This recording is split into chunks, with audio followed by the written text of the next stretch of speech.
everyone.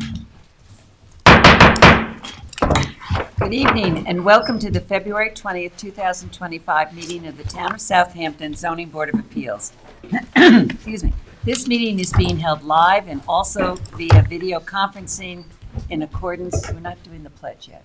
They all pray. That's like a big chanting, so we should just be like, thank you. Well, thank you so much. He's honoring you. Yes, thank you. I really appreciate that. We're going to get to it. Don't worry. Hold your breath. A couple more minutes, a couple more seconds. I was wondering why everybody was. All right. Our next meeting and those following will also be held in person here at Town Hall and will continue to allow for remote participation. So please keep checking the town's website for updates and any new information. If you wish to view tonight's meeting only and not participate, please do not join the Zoom meeting and instead go to the town's website for viewing access. With that, I'd like to ask you to join me in the pledge.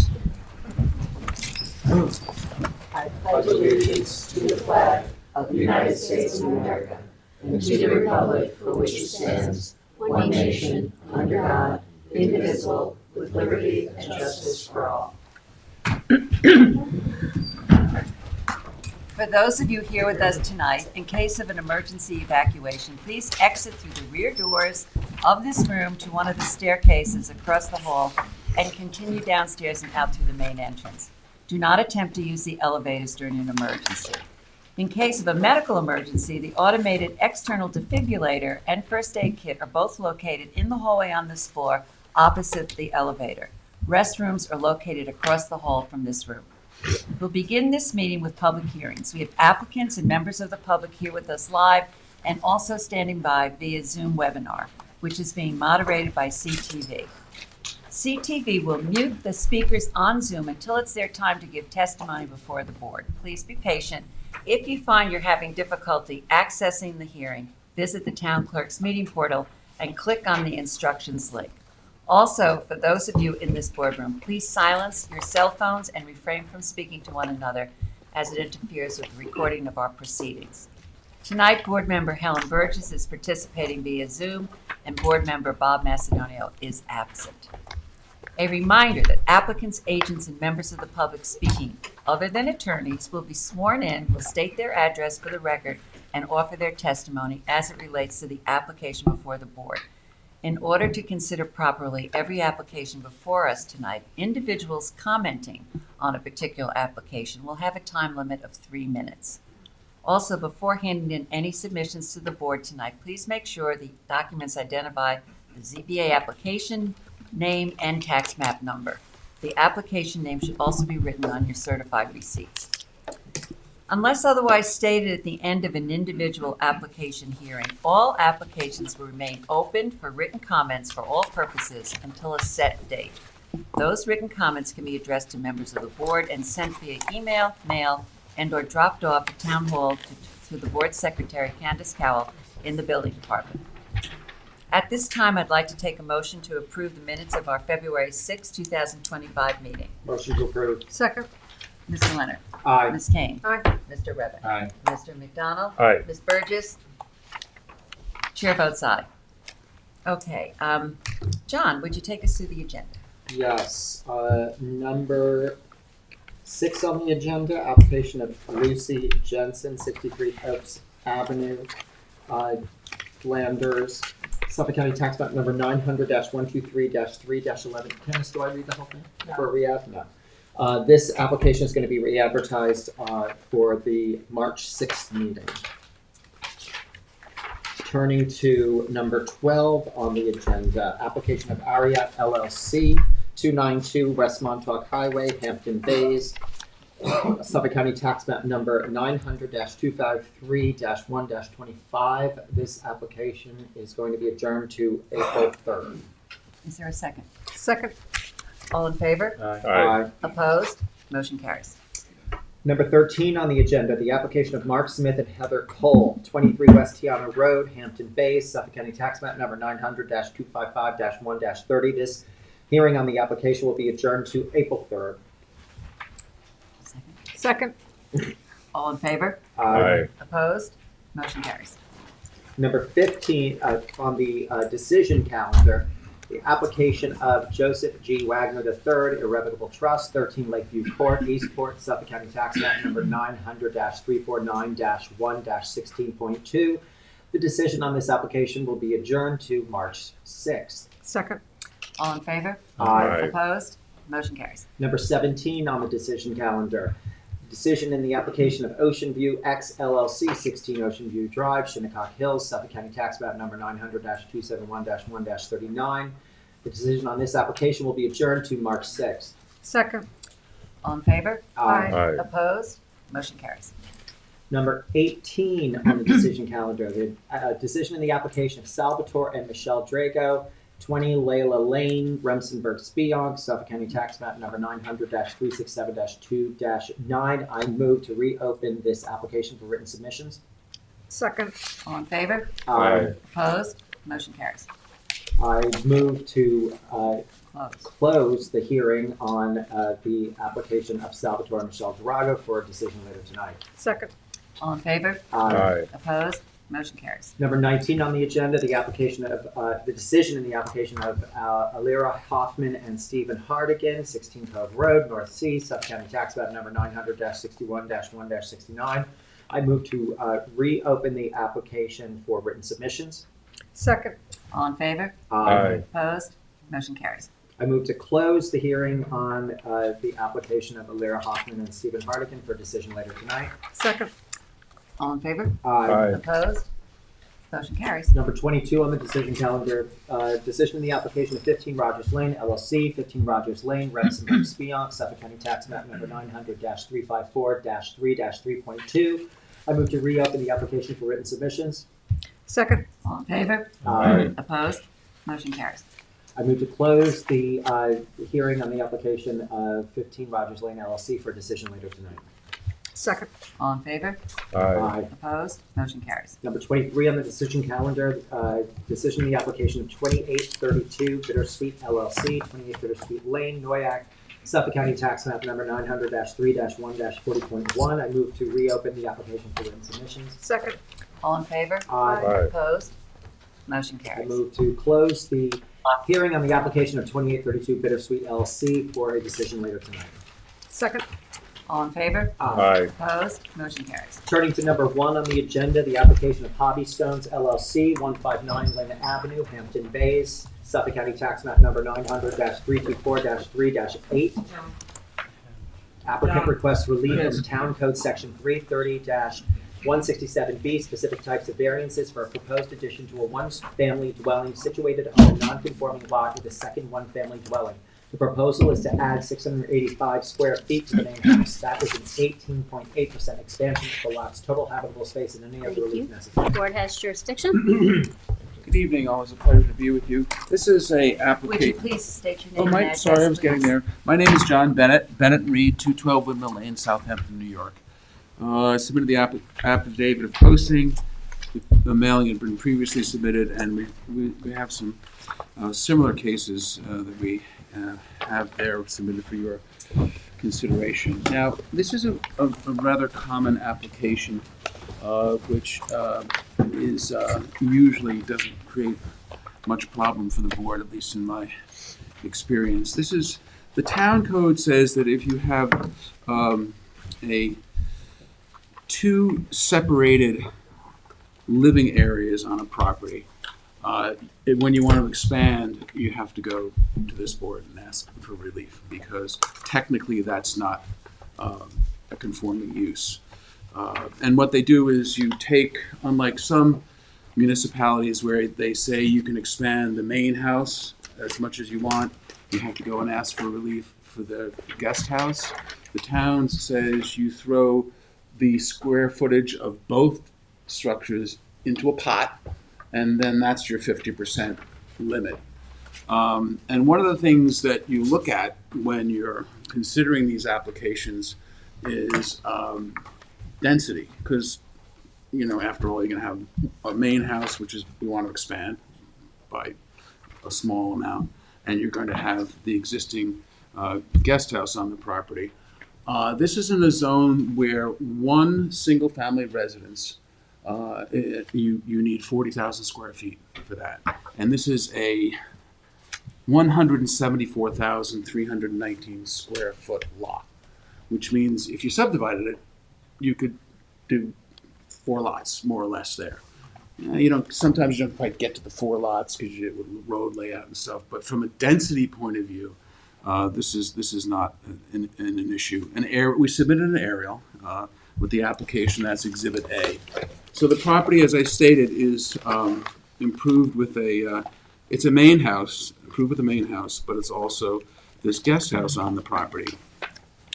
The existing home, and this is in the town, the building department's notice. The existing home is 3,018 square feet of usable floor area. And that's what you look at when you look at 330-167B. And the notice provided by the building department calculates the expansion in terms of usable floor area. The existing accessory apartment, which we're not trying to increase, we're just trying to increase the main house, has a usable floor area of 625 square feet. So we propose to expand the existing single-family residence by approximately 685 square feet of usable floor area for a total of 3,643. This is all in the application, which equates to a total expansion of 18.8%. What I handed out for your edification, just in terms of how the board has generally looked at this, we handed out either my office or I handled every one of these applications, and there are many of them. I just grabbed 3 as quickly as I could. One is the matter of Thomas Salvatore, the other is the matter of D-Max Realty, and the other one is the matter of Jerome Stern. And in those cases, we went all the way up to the 50%, but they were like this, they were big lots. So density was never an issue. And I think that the board understands that this code section is here just to make sure that density doesn't become, and when I mean density, I mean number of houses relative to square feet, doesn't become an issue. So we're significantly less than the 50% of the expansion. On the plans, you can see where it's been calculated. These, I blew up the plans, but these are shown on the plan. There's a chart on the first page of the architect's plan. And the architect, Paul Clinton, hopefully is online if you need any answers to any questions. I don't think you'll need. Yes. Oh, okay. I know. I should have blown it up for everybody. But you see, he calls it the apartment. That's the guest house. Is this 625 square feet? And then the main house the main floor is 2,079. The second floor is 939. That's a total of 3,018. The total existing 3,643, and the proposed expansion is a total of 685 square feet. Some of it is some of the rebuild is a credit for existing structure, and that's probably best seen on the survey. I highlighted it. You can see how he's ghosted in, the surveyor has ghosted in the existing structure. So obviously we get credit for that because we're not increasing the square footage at all on the survey. But again, we're at about 18%. So overall, the structures combined will have a gross floor area of 6,345 on 4 acres of property. I submitted the 3 prior decisions, and all of those decisions recognize when granting relief that you have to look at the size of the parcels. Significantly oversized parcels. This is not going to have an effect on anybody. It's a large parcel, over 4 acres. Setbacks are generous. By the way, part of the package is there's an approval from the Conservation Board. So the Con Board approved this. So in terms of what you look at in terms of effect on, health, safety, and welfare, the Con Board has approved this expansion. It can't get there by any other means. I have to come to you for relief because the code section says that when you're expanding on a property that has 2 detached habitable areas, I have to come for you to expansion. We're well within the 50% limitation. It's type 2 action. As I said, no impact on the environment. Con Board gladly approved this. It's well landward of the existing leading edge of the of the existing improvements on Shinnecock Bay. This is so within the framework of what you've approved in the past that unless the board has any other questions, I think I'll rest on the application because it's. Right, this is Kevin's application, so I'm going to ask Okay. him, Yeah, sure. but John, I have a question. You Sure. refer to the apartment over the garage. Yes. as an accessory apartment. Yes. Accessory apartment, as I understand, is like a term of art now here. Oh, no, when I say All right, accessory but then you apartment, meant an I'm apartment talking and an old school. accessory, yes, Yeah. all right, so can you, I think we need to correct Oh, that. It is okay. not seen as an accessory apartment under the current No, it's, definition of it's accessories. Okay. separate habitable space. Okay, okay. It's accessory in such that when It's I an say accessory accessory apartment, it's structure. accessory to the principal use. Yes, I understand, but Yeah, it that's what is I a meant. little bit, it was a little bit confusing, at least to me, so I wanted to Oh, clarify. okay, okay. I want clarification on that. Okay, Kevin, yeah. did you want to? Yeah, I had no major issues Okay. with this application, and your flow of logic was pretty hard to argue with if you were looking for one. So the only question I have, and I'm sorry I don't know it, I didn't find it before, is just, is the size of the renovation sufficient to trigger a septic upgrade for new technology? No, because there aren't any, we're not increasing any of the Bedrooms. bedrooms. Okay, No, yeah, that's all. Yeah, fair question, yeah. I have no other issues unless any of the board members do. Any other board members have an issue? No. Okay, Kevin, this is yours.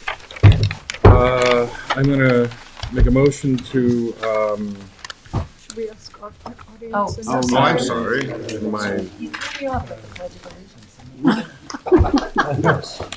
Is there anyone in the Good catch, audience who Drew. wishes to be heard on this application? Is there anyone on Zoom who wishes to be heard on this application? No one has their hand up. Okay, thank you for reminding me. Okay, now Okay. Kevin. thank you. So I'm gonna make a motion to, close the hearing, accept comments until March 7th, with a decision for March 20th meeting. Second. Mr. McDonald. Aye. Mr. Leonard. Aye. Ms. Kane. Aye. Mr. Redmond. Aye. Ms. Burgess. Chair votes aye. Okay, thank you on that. Moving on to the next one. Number 2 on the agenda, application of 151/152 CSP LLC, 151 Cold Spring Point Road, Tuckahoe, Suffolk County Tax Map Number 900-155-1-7. Applicant requests relief from the Town Code Section 330-84D Pyramid Law for a stipend encroachment in the amount of 4,320 cubic feet, 2120 cubic feet on the west, and 2,200 cubic feet on the east for proposed one-family, two-story dwelling on a non-conforming lot and any other relief necessary. Board has jurisdiction. Okay, for the applicant, John Bennett, Bennett Reed, 212 Lima Lane, Southampton, New York. You. I got This is Cold Spring Point. The board's quite candidly given an awful lot of pyramid relief down here because these lots are narrow and they're constricted by wetlands. So we have a situation where most of the time, because of the wetland setback, over half the properties are not buildable. So the development perforce becomes rather vertical. One of the things that I was happy to, and I hope I have it in here. Let's see, I hope I have it in the handout. Oh, yes. One of the things I was very happy to receive today, either today or yesterday, we're in the Conservation Board with this application. And the Conservation Board did today give a preliminary advisory report. So we're pulling stuff back so the house meets the 100-foot setback, and we're trying to compact things. We have a brand new wastewater system there, which is just a totally different system here in terms of what's going on now. It's just a basic old cesspool. It's a contemporary modern sanitary system, which is an IA system, but we're coming into compliance with the more contemporary wetland setback. So as Exhibit A to my handout today, you'll see a very favorable report from the Conservation Board, which recommends there's not even a need for a public hearing on this, which we're kind to see. We spent an awful lot of time, because my office has done a lot of work down on Cold Spring Point, spent a lot of time with the applicant and looked at what the board has done down here, what the Conservation Board has done down here. So we tried to fit it all into what has been the past pattern of conduct on all the town boards. A little bit of kicking and screaming from the applicant, because they usually have thoughts of a bigger project, but we said this is what the boards have been comfortable with, so this is what we want to fit you into. Cold Spring Point across the road. This is a road that's existed since 1993. So there is no jurisdiction from the pond board or the DEC across the way, but there is jurisdiction as to Great Taconic Bay, and the Conservation Board has given it a thumbs up. It's not a permit, but I will tell you, Kevin, you can you'll be able to second this, and so will you, Katie, and Anthony. You'll say this as well. If the con board on an application doesn't like what you proposed, they don't tell you that there's no need for a public hearing. They send you to a public hearing, as you know. So we were happy to see that. So what do we have here? The property is located on the north side of Cold Spring Road. It's a non-conforming parcel with a lot width of 76 feet, and that's going to become important because that's what drives the pyramid request for relief, and it's also what drives the amount of the property that's developable, drives the verticality. And as I said, the con board looks fine. It seems to be fine with this. We don't need any setback relief. What we need is a total combined pyramid encroachment of 4,320 square feet. 2,120 along the western property line, 2,200 along the eastern property line. And we think you'll agree with us that the grant will not cause an undesirable change in the character of the neighborhood. Included as the second attachment with the package is a study that we prepared.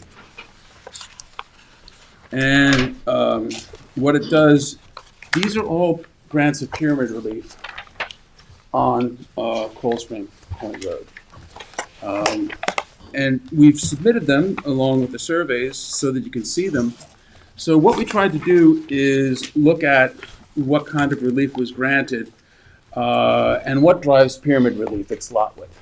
So we obtained some time ago at 42 Cold Spring Point Road pyramid relief for almost 8,000 square feet, which is almost double. John, may I interrupt? Oh, sorry. Do you have the dates of when these grants were made? They're all annexed. So, okay. for example, Thank you. 2017, 2019, 2012, I see. Thank you. 2019, 2023. So this is all recent stuff. At 42 Cold Spring Point Road, which is to the east, the board granted almost 8,000 square feet, almost double of what was granted here. And we're just trying to be really direct and, cards on the table with that. We're at 75 feet. That lot was 50 feet.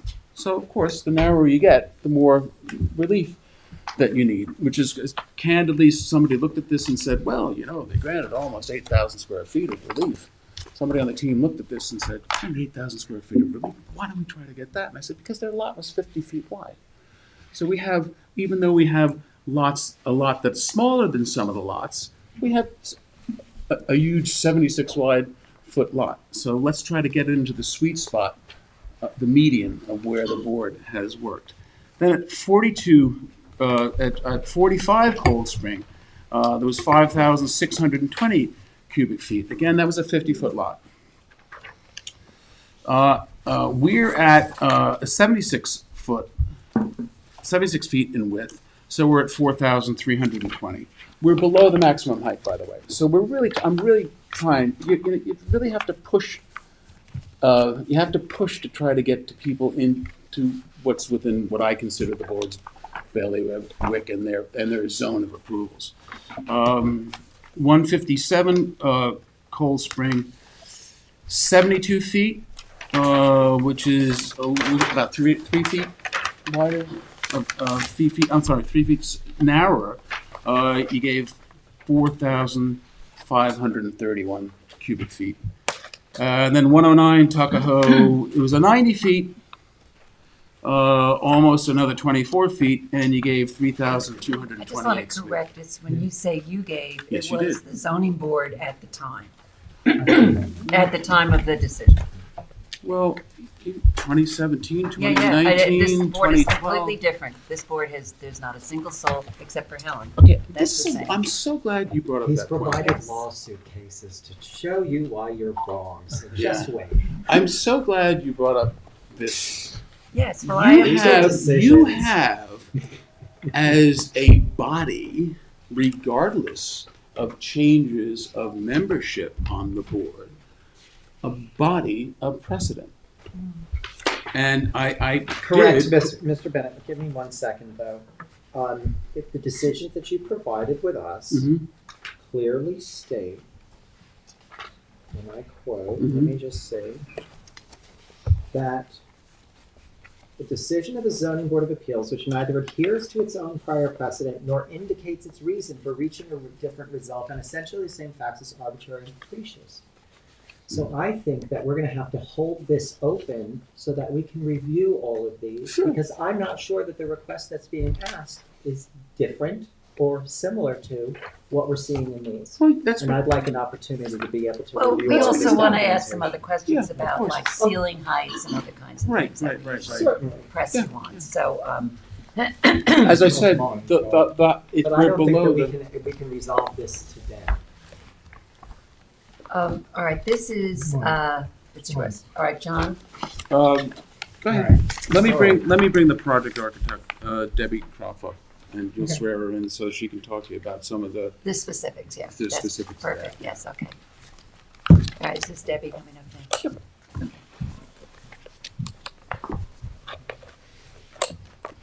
Hi. Debbie, let me swear you in, okay? Okay, You swear to tell the truth, the whole truth, and nothing but the truth?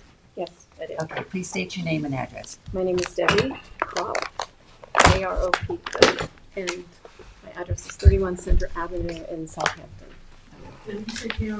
K-R-O-P-F. Okay, Debbie. John. I believe the ceiling height's a 9 and 8, is that correct? 9 foot first floor? Actually, the first floor is 9 feet, the second Right. floor, the plate height is actually at 7.5 feet. Oh, so it's already at 7.5. It's already at 7.5. We lowered it. We lowered the first floor. Like we started out, as John says, we started out much more aggressive with the project, and we've since cut it back considerably. So we lowered the first floor. We're trying to keep it. We raised it. It's not in a flood zone. However, the surrounding areas. This is the waterfront. So this is a zone, a VE zone with an elevation 8, meaning the board, High velocity zone. high velocity. I So will tell you, this used to be an A zone. When these properties were remapped in the last go-around of the FEMA changes, everybody is quite surprised. I have clients that are on Meadow Lane in the village of Southampton. They're surrounded in V zones, but since their house is on imported fill, they're in an X zone. So the last round of FEMA flood maps, they sort of did it on the cheap, because all they did was look at the LiDAR mapping and said, oh, that's high. That's high. These parcels should have been some of these parcels should have been in either A or B zones. All All right, but the- that's not something we can, Excuse me? that's not something we can correct at this. No, No, but it's no, important that it's- everyone Yes, realizes. thank So talk to us about how it was raised, how much was it raised, why was it raised? So we wanted to raise it up. In the site plan that I have, it shows like there was a survey of the adjacent property here, who back in 1988, I believe, the high water mark was considerably more away from the house. And then as time came on, in 2022, the high water mark was down here. 2023, it had come closer to where the house is. So But we it's wanted to still raise under, it. it's still under the height. It's still under the height limit. The height, it's 29 feet above Yeah, the height's grade. not wrong. The height's not, But I don't think the water table's pretty high over there also. Excuse me? The water table's pretty the high. Yeah, water You can't table really is go to the very, house anymore. very hard, I think very about 2 high. feet in Yeah. the house. And I do want to say something, that it's a real frustration that people will come into, I say this to every zoning board of appeals that I appear before. We do an awful lot of your work for you before we get here, because we know what these boards have approved and what they haven't. So I'm constantly telling people, you've got to cut it back. Except this You've gotta board's been cut it pretty back. tough on pyramid. You've gotta So cut you're it back. 300. Well, I I'm don't just know. saying, Very so you tough. said you did your It's been homework, very so you're tough. saying that we've been much more tough on the pyramid. As an So you're institution, saying- you are stuck with don't think what so. you. I'm not well, so sure about We that don't, either. we don't agree with you on that. I still Okay, haven't well, heard anything about on elevation. 2 occasions in less than the last year, Elevation the means- Supreme Court Suffolk County has agreed 100% Well, that's with me. fine. They have their right to go ahead. Let's not all grandstand, please. Let's, I Susan, asked about, Susan, may- I asked something? about, hold on, Susan? Helen, hold on. I asked about why it was raised, how much it was raised. I'd like that information. Sure. It was raised so that the underside of the structure is just below, like if this were in the VE zone, the underside of the structure would have to be at 10 feet Above it. above that. And so we raised it, so it is just, it's depending on how the engineer sizes the beam, it will be just at that 10-foot level. So it would meet, So what's the That. first floor elevation? first floor elevation is 11.5. And so the grade, the average grade is at 6.87, so we've raised it about 3.5 feet above where it would normally be if you had a normal foundation. And we've raised it because of the history of flooding in the area, including the property to the east, where the owner has told me of the flooding that they've experienced. Does it have a basement though? The surface says it has a basement. It's not quite a legal basement because it doesn't have the head height underneath the lowest structure. So it's more or less a tall crawl space so that we can put The survey says basement. That's why I asked. It's unfinished basement. unfinished basement, yeah. How, You couldn't convert it to high is any that? habitable You couldn't space. have habitable space. no, I understand, but how high is it? Are you gonna have, It's 6 feet. It's 6 feet. No, well, to the underside of the beam. Right. 6 feet. are you gonna have utility functions in the basement? They will be hanging from the ceiling, the utilities will be, and the electric panel, there's also a reason why it's the height it is, because electric panels require a 6-foot headroom by code, so it can't be shorter than that. So Right. if it were shorter than that, then we'd have to put the electric panel upstairs in a closet, and that requires so much space, and so space was sort of a premium. And so there were several different factors between just the building codes, the water table, the flood zone, even though it's not in a flood zone per se, but so those were the reasons. There also, not only the elevation, but we tried to do is have it like at the street side. So on the street, we're pretty much conforming within the pyramid. So it steps back so that when you're looking at it from the street, it doesn't appear as large as it is. And also the massing of the building, we felt broke it up a lot so that it didn't appear like a massive structure. And then as it came towards the back where the view of Conic Bay is, so that's then when we sort of expanded out. So what we're trying to do is not be myopic about what eventually is going to happen here, which is, despite the fact that this is an X zone, there's going to be a flood. There's going to be a flood event down there, in all likelihood. So we're trying to be proactive and provide for I that. agree, I don't think you can lower it anymore. Yeah, I mean, it's within the character of the neighborhood. It's within the character as established not only by the existing neighborhood, but the character of the neighborhood as established by this board. Now, this is interesting. Not only are these, I think, precedent which bind you, but no matter how a structure gets there, it becomes part of the character of the neighborhood. So not only are these precedential, but they are indeed part of the character of the neighborhood. I feel very, very, very comfortable with bringing this before you, because I think it's an attempt to balance the environmental issues and to balance a very reasonable request of a benefit for the homeowner. There's absolutely, I challenge anyone to find any detriment to any adjoining property, any environmental issue. Remember, you have to do this balancing thing. So it's incumbent upon you to show that there's some sort of detriment as a result of this very, very reasonable request, which neatly falls into the patterns of this board, not only the patterns of this board, but the established neighborhood. John, how many houses are in this particular neighborhood? You have listed 5 that or 6 potentially with this one that have pyramid relief that you were suggesting. How many are there? Oh, I didn't know. There are plenty. There are lots. And so when you say the character of the neighborhood, they're all going to come in and ask for. well, that may be, and that's one of the reasons why we're hesitant. But if what you're doing. But what you're saying, when you say the character of the neighborhood, there must be 30 or so houses there, and you've listed 6 with this pyramid relief.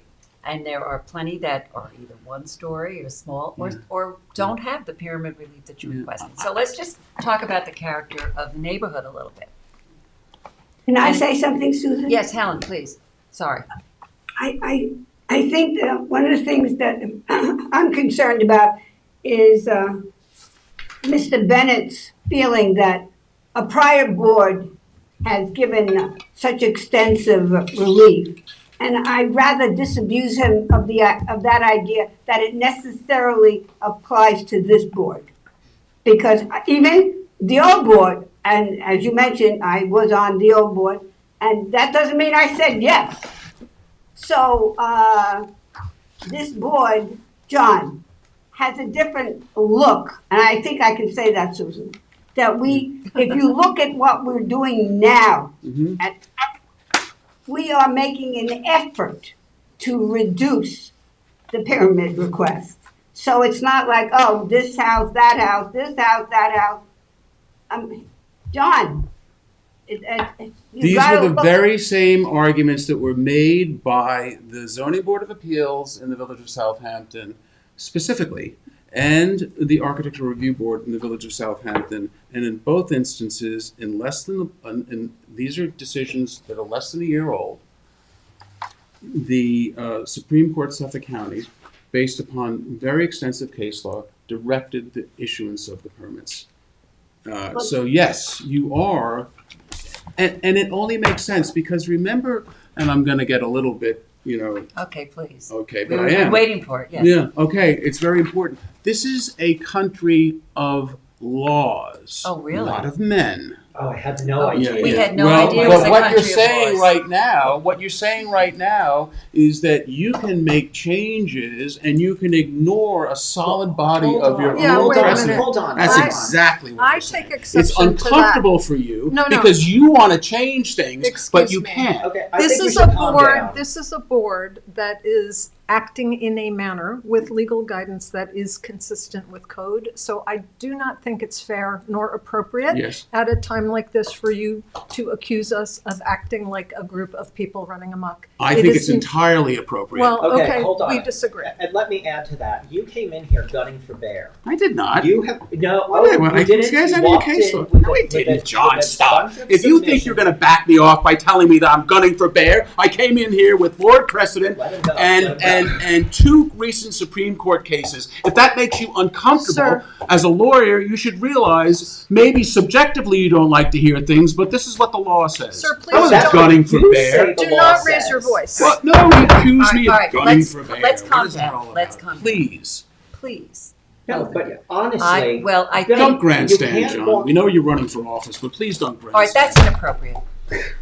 John, that's inappropriate. He came and told John, me that I was gunning John, for bear. it's inappropriate. Well, how about just Well, something simple? I mean, The architect, you right? came in Is there and- any way, after Yeah. looking at these plans, that you can do any type Yeah. of relief on this?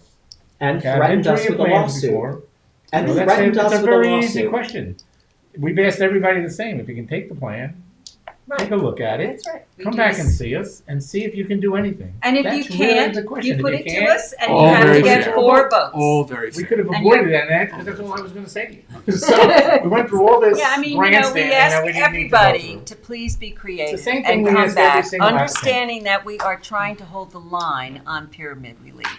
And so if you choose to come back with the same application, that's up to you. And then you have to get 4 votes on this board. Susan, which is why I said that we looked at this application and John, we trimmed I and, really you know, believe you did. I mean, what thank Debbie you. is just. That means an awful lot to me. Well, I Thank you. believe you Thank you. did. Yeah, it was a Thank well you. thought out Yeah, I effort. think so. Thank you very much. Yeah, you've given good arguments. Thank you.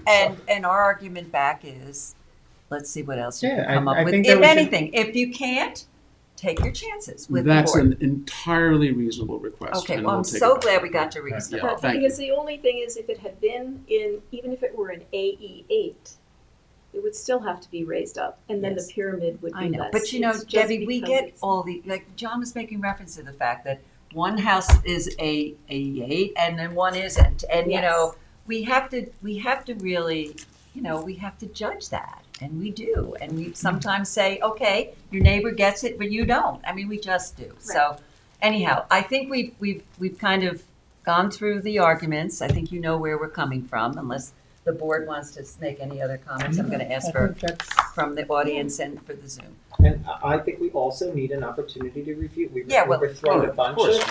of decisions, Yeah, and we would like need the to look opportunity. through Of them. course. But you know, as John says, you know, we ask everybody. And I have to say, saying about John running really should have been kept to yourself.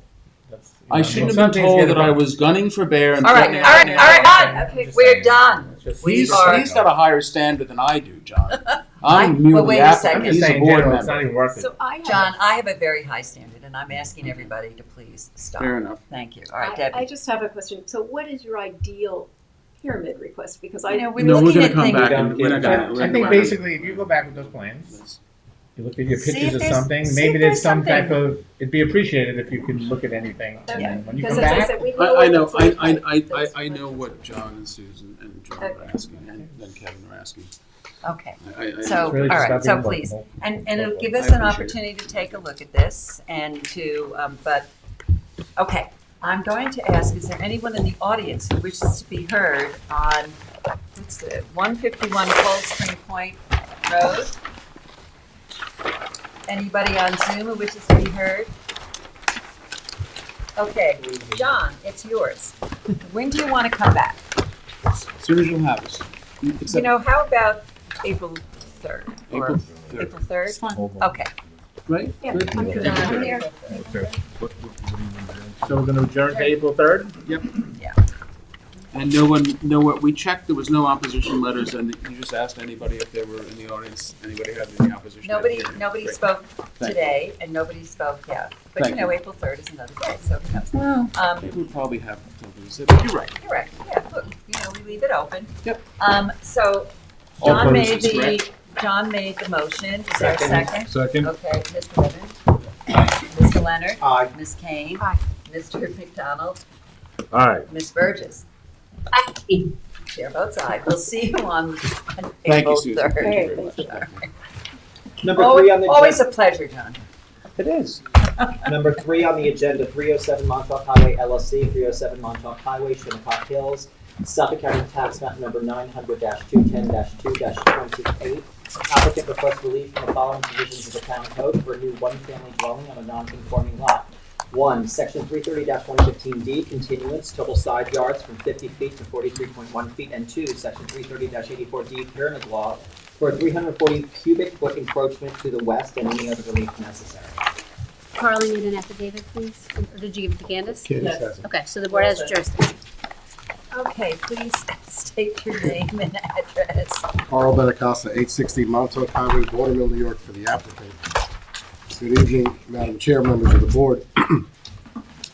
First, a little background on what brings us here today. So, my client applied for a building permit in 2023 and was granted that permit and began and nearly completed construction of the home pursuant to that permit.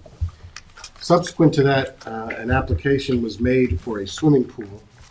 Upon receiving that application, the building department realized that there were some errors in the permit. Now, they had already gotten down the road and built this home, so they were in a very difficult situation. To correct those errors would be in the multiple hundreds of thousands of dollars.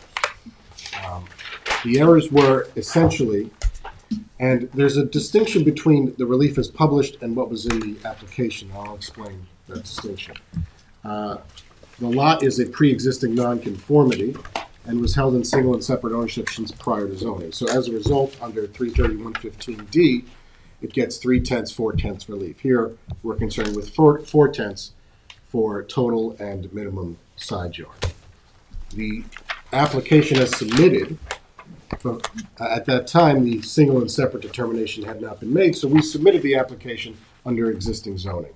The building department reviewed it and realized that the applicant actually was entitled to single and separate relief, and so the total side yard that's required is 50 feet, and the minimum side yard that's required is 20 feet. As you can see, the total side yard as built is roughly 44 feet, and as a result, we need. I just want to get the exact number. 43.1. Sorry. If I misread it, it looks like 40.8 instead of 40. You just said 44. Is that right? Did I hear you right? Well, I'm talking about what the existing total side yard is, and it's 43.1 is the existing total side yard. If I said 44, I said approximately 44. I apologize. I looked at the papers, Carl. It seems to be 40.8 instead of 43.1. On the survey, Helen, if you look at the survey, it comes out to 43.1. I think she's looking at the survey related to the building permit, which I'm going to pass out now so you can see. Okay, maybe she is, yeah. I don't know. I'm talking about Susan. Okay. So this is actually is more conforming than the permit allowed them to build, ultimately what was built. And I'll show you.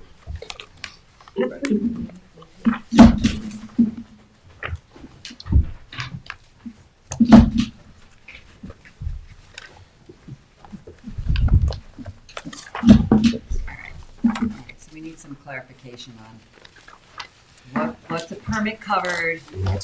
So the permit covered this structure. As you can see in the survey accompanying the permit, the side yard to the east was supposed to be roughly 20 feet. I think, John, I gave you my copy. Oh. Well, here, let me give one to Candace.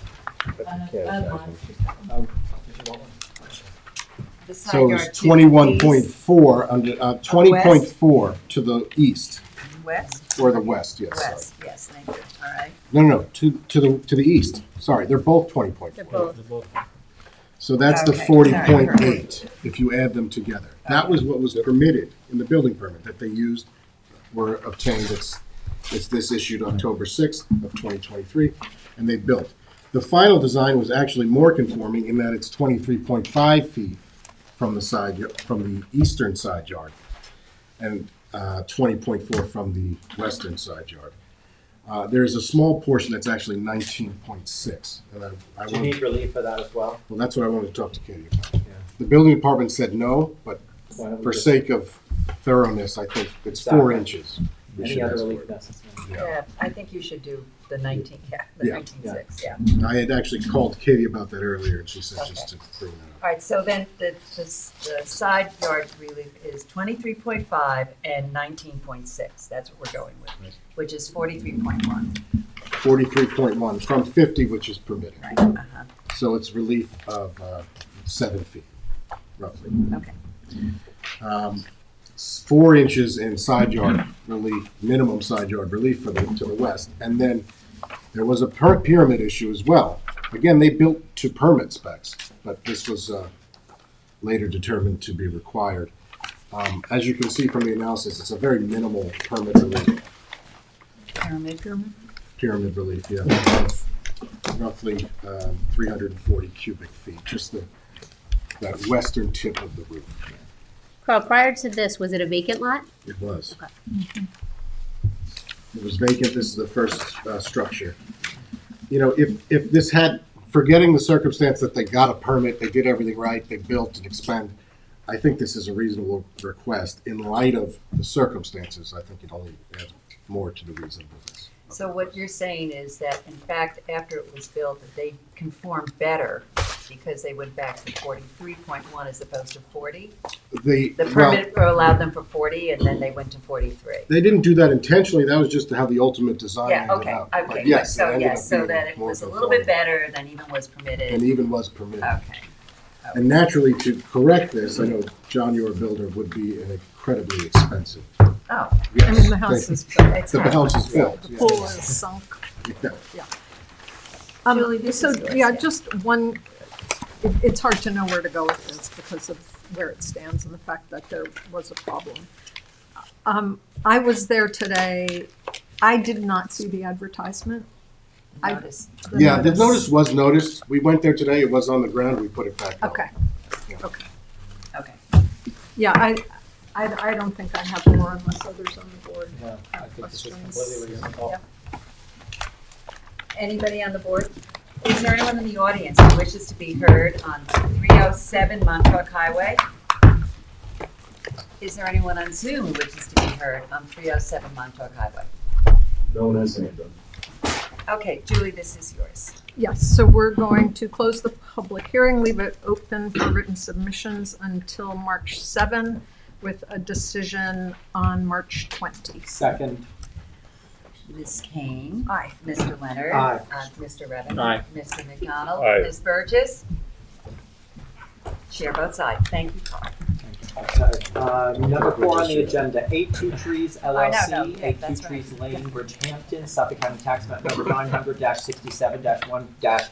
900-67-1-2.16. Applicant requests relief from the following provisions of the town code for proposed paddle court. 1, Section 330-6, general regulations that references Section 330-11, residence district table of conventional regulations for an accessory distance from street setback from 90 feet to 51.2 feet. And 2, Section 330-76D, placement of accessory buildings, structures, and uses in all districts, and Section 330-83C, yards, to allow the paddle court to be located within the required front yard for the principal building and any other relief necessary.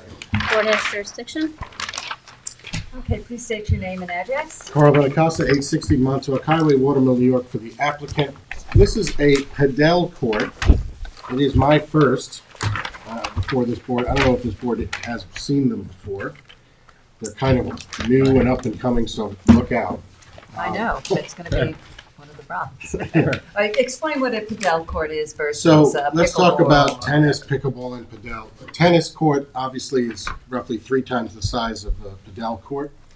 It's either made of hard true or macadam or clay grass. A pickleball court is roughly 60 by 40. It's a hard surface court. The pickleball, it's a wiffle ball. The paddles are plastic paddles. Tennis, obviously, it's a racket, a webbed racket, and it's the tennis ball everyone's familiar with. The padel court is closer to tennis as far as the racket goes and the ball goes. It looks like a small tennis ball. The racket is a webbed racket, unlike pickleball. The court, unlike either of the other two, is made of AstroTurf. So it's synthetic grass. And unlike either of the other two, it's surrounded by a fencing structure, padel courts.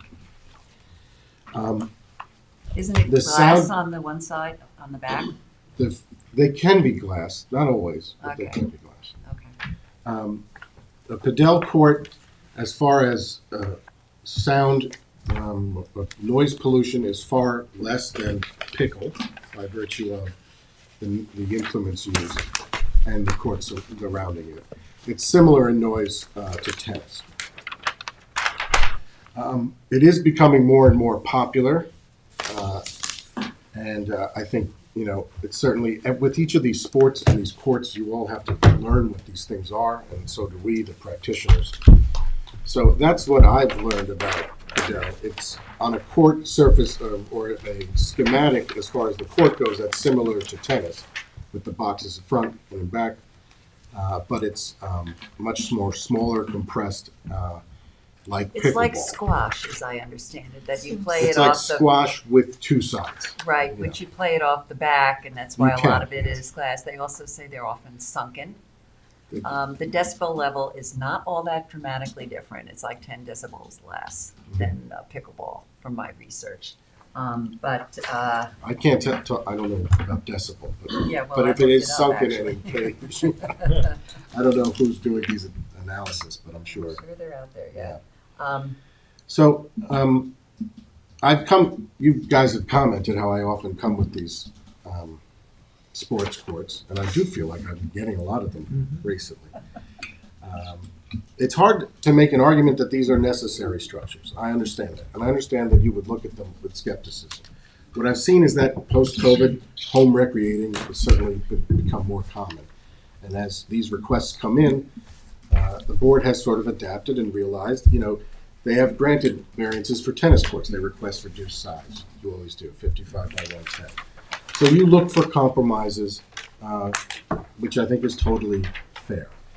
What I will say about padel courts is if you want this sunken, we can have it sunken. The tennis court is sunken. If you want it completely hedged around, we will happily completely hedge it around. I would note the front of the property is hedged with about an 8-foot hedge, which certainly when it blooms would be a visual barrier to the structure. Importantly, most of the lots here have tennis courts, so that is within the character of the neighborhood to have these sort of recreational structures. But this one also already has that. It does have a Yeah. tennis court, absolutely, right behind it. Why can't it be put between the tennis court and the pool? Well, again, I think that's as far to maintain some open space in the rear yard was the preference. The neighbors to lot 15 and lot 13, which is 6 and 10 Two Trees Lane, in the packet I sent you have both expressed written support for this application. As you know, that is not decisive or definitive, but it's certainly something that the board should consider. Something to consider. I'm concerned about putting it in the front. Well, yard. it's John, so let's let John start the discussion, and we can all join in. Well, it comes down to that. I can't see putting that court in the front of that property. It's because of the visual. That, well, the visual, I understand the courts, everybody has a court. I mean, I drove up and down there, and I took it to the driveway, but nobody has a court in front of their house.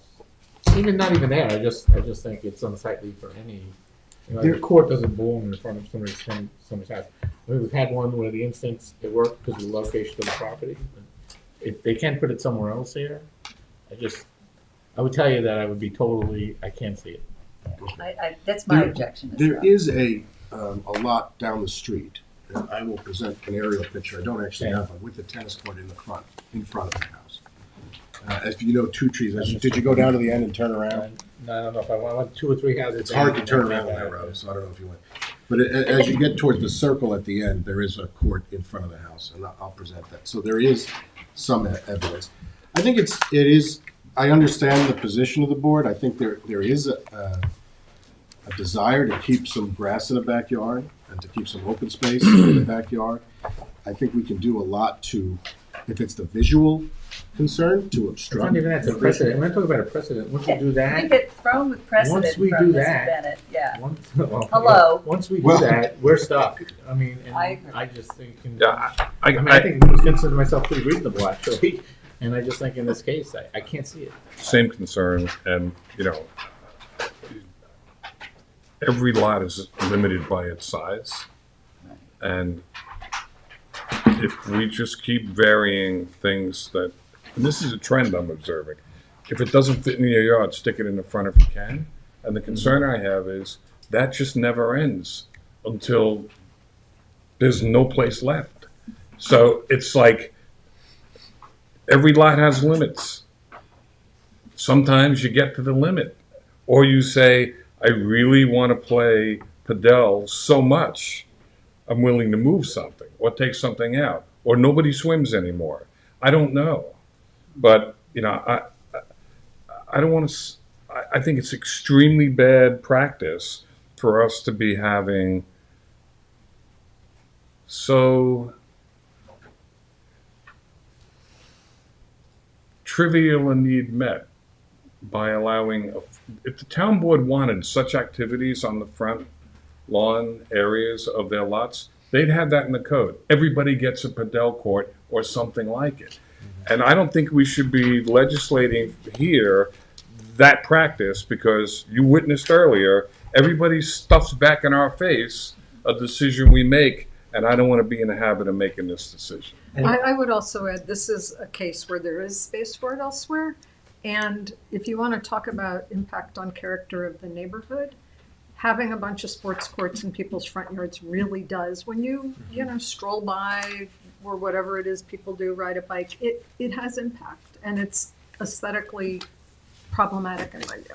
Just listen, guys, just for Yes. the record though, let's try to limit our conversations to the applications in front of Sure. us, not the hypothetical, philosophical musings of the town board, right? I mean, like, I understand the precedent. I agree with a lot of what John Bennett said. I agree with a lot of what the board said, but here, like, let's talk about this application. Okay, the precedent is that we generally don't put tennis courts in the front yard. And I consider this a small tennis court, and I'm opposed to having this in the front yard. John, did you want to say My comment would be, the problem that I have is putting the padel court in the front yard is a choice. And it's not a choice that's forced because there are limitations elsewhere and they can't place the padel court someplace else. There's no limitation to putting the padel court in the backyard other than that they want to keep some open space for themselves. If there was some geographical limitation or environmental limitation, I would possibly understand. That would shift the scales for me. But because this is an aesthetic choice being made by the applicant, I would be a no. Well, again, it's, Then I agree with the rest of the board. I am not in favor of it. so it's, the balancing is detriment versus benefit, as you all know. Wow, She- what we said, Yep, go on. he heard. I heard you, yeah. Yeah, and the detriment, I think, please correct me if I'm wrong, but it sounds like the panel is saying that the detriment is to the character of the community. Well, I will, what I would ask is we keep this open. I will explore possible mitigation. I hear the board's concern is related to the visual impacts and precedent. So I will speak to my client about alternatives and I suppose either come back with an amended relief or withdrawal. Okay, Thank that's fair. Thank you. Is there So anyone we in the audience who wishes to be heard on the application of A2 Trees Lane? Is there anyone on Zoom who wishes to be heard? No one on Zoom. Okay, John, it's yours. So we're gonna leave it open till, Yeah, and when would you like to come 4:30 or- back? It's not going to be a long conversation, so it's as short a date as you're willing to give us. Candace, what do you think? Work for it. March 20th? March 20th? March 20th? March 20 works. Okay. We're open till Yeah. 3:20. Okay, second? Second? Mr. Redman. Yeah. Mr. McDonald? Aye. Ms. Kane? Aye. Mr. Leonard? Aye. Ms. Burgess? Aye. Chair votes aye. Number 7 on the agenda. Mr. McDonald? Okay, thank you. Number 7 on the agenda, the application of Thomas Walker, 1311 Flying Point Road, Watermill, Suffolk County Tax Map number 900-179-1-29. No, Six Sun Valley. Oh, I did. I'm 7 sorry. Sun Valley. I saw Lucy Jensen and I moved on. Okay, now take that back. Withdrawn. Number 5 on the agenda, the application of Ellis Beladoff and Anna Greenberg, 7 Sun Valley Road, Hampton Bays, Suffolk County Tax Map number 900-269-1-21. Applicant requests relief from the following provisions of the Town Code for a detached garage on a non-conforming lot. 1. Section 330-6, General Regulations that references Section 330-11, Residence Districts Table of Dimensional Regulations for an accessory distance from street setback from 50 feet to 20 feet. 2. Section 330-76D, placement of accessory building structures and uses in all districts, and Section 330-83C, yards, to allow the detached garage to be located within the required front yard for the principal building. And 3. Section 330-84D, pyramid law, for a sky plane encroachment to the west of 384 cubic feet and any other relief necessary. The board has jurisdiction. Jared, are you an attorney? I am not. Okay, let me swear you in. Do you swear to tell the truth, the whole truth, and nothing but the truth? Yes. Please state your name and address. Okay, my name is Jared Schaefer. My address is 360 Montauk Highway, Eastport, New York. Okay, thank you. So tell us about this application. Okay, so yes, so I just wanted to also preface ahead of time that I don't know if you mentioned it before, but we are actually not seeking any excess lot coverage. That was a mistake made in calculations by the architect. We actually are around 12.2%, which is underneath what the town requires. That was like one of the notes from the building The department. building department noticed that. Yeah, okay, great. Have we established the posting? Yeah, we had a Yes. question about the. Yes. So a few of us were at the property today. There was the posting was not present in the Okay, front of the house. I don't know when it may have been there, if ever, but Yeah. I think that becomes an issue, right, for Well, hearing I today? did call him, he explained to me where the poster was. Yes, So I and told I him to actually, explain to the board where the poster was located. Did you take So- a picture? yes, I have a video of it Thank that I can provide right now, and it seems like based on the applicant before me, I think the inclement weather might have had something to do with that. But I do have it's a photo of the notices on a telephone pole. And I won't do this on the next It one. was not there when we were Yeah. there. Okay, was got not it. And there then today. that's the home right there. Yeah, but this is roughly on the property. Yeah, but you know, one of the requirements is that you've got to make sure it stays up. I mean, Okay, obviously you put it up, it understood. goes down, nobody knows, you know, that kind of thing. So Sorry, I didn't pass by today Katie, to what confirm. is, I mean, what are the implications of the? Well, the implications here are the same as when Carl said it. I mean, if if you guys didn't see it today and you went by and you saw it and picked it back up, right, and he filled out the affidavit, that's really all you can do. I mean, would we like the property owners to post it and look out there every day and see that it's up there? Yeah, I mean, that's literally what's required. So maybe I missed that. Did you repost it today? I did not repost it today. I didn't pass by to confirm that it was still up, but this was on the 10th when I went out and So that's stapled it up there. 10, I mean, 10 days ago. I don't know what happened between when you saw it on the 10th and Yeah. the current time, and if, I just am Yes, no, concerned no, about. and that's a legitimate that's a legitimate concern. And the reason we do that is that, you know, there are neighbors who get notified by certified mail. Yep. You know, joining neighbors and everything else. But there are other people in the community who may not see it unless they walk by. So Okay, that's I one of the understand. reasons we're pretty much a stickler about this. Okay. Are there, I mean, this is going to be up to the board. I mean, typically they're supposed to fill. I mean, he did fill out an affidavit. Typically, we will defer to the applicant for the affidavit, but now we have some conflicting testimony that is suggesting we're not entirely sure when it came down, when it was posted back up. I mean, you could decide not to call it. You could ask the applicant to post it again. You know, like we could take the testimony, continue the public hearing to another date, ask the applicant to post it again. Let's I do think that. that's Think the belt and good solution. belt and That's the good suspenders, Good you know? solution. All right, and you know, with the wind and everything, you've got to be careful with these things because they fly all over the place. Yeah. So- And not on a telephone pole either. It should be Yeah. posted Yes, I on, like on a tree on the, at the Okay. property. We'll have to put up like an H for Tim or Excuse me, something. Susan, Yes, go ahead, Helen.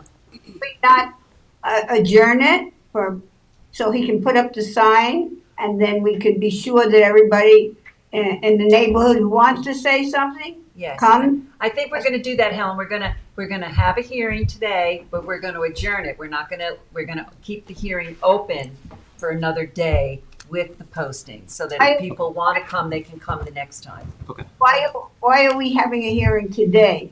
I think Why- I think it's reasonable and expedient. We have a witness who is telling us Yeah. he posted it and took a photograph of it. What we can't determine is the period of time for which it was down. I mean, Yeah. maybe it came down yesterday and people did have an opportunity to see. So just, I would say just for expedience, let's You're have here. the testimony. Let's have your testimony. Do it. We may have things that you have to go back and discuss anyhow, so it makes sense. Okay. All right. Okay, so Julie, this is yours. Yeah, but I think we're going to hear the, Yes, you're we gonna, didn't hear the story. yeah, so of give us the your case. Yes, okay. Yeah, so the client is seeking to put a proposed 24 by 24 garage in the front yard, located 20 feet from the property line instead of 50, or from the street, sorry. One of the reasons why the homeowner is asking to move forward with this is that the way in which the house is located on the property is very far set back, so you don't really have any backyard to begin with, which creates a little bit of an issue for the swimming pool. There's also an issue where the grade of the property slopes down dramatically from the back to the front, which from a cost perspective does make it very difficult to place the pool adjacent to the house and then potentially setting the garage further back. Another thing on the application is that we are seeking a pyramid encroachment of 384 cubic feet, which, yes, on from town precedent isn't all that much from what I've heard tonight. Add a couple zeros, right? Yeah. Yeah, and that is one of the advantages of putting the garage where we'd like to locate it, is something where it adds as a barrier between the pool and the street, which kind of makes it more or less not in the front yard. Okay, so I have a couple questions, and I think others may as well. So it is true that the house is set fairly far back, but again, that's the reality of where your client stands. Okay. And I think, like what you've been hearing about sports courts, a garage set forward so far, again, it has an impact on the character of the neighborhood. It is different from the home. Okay.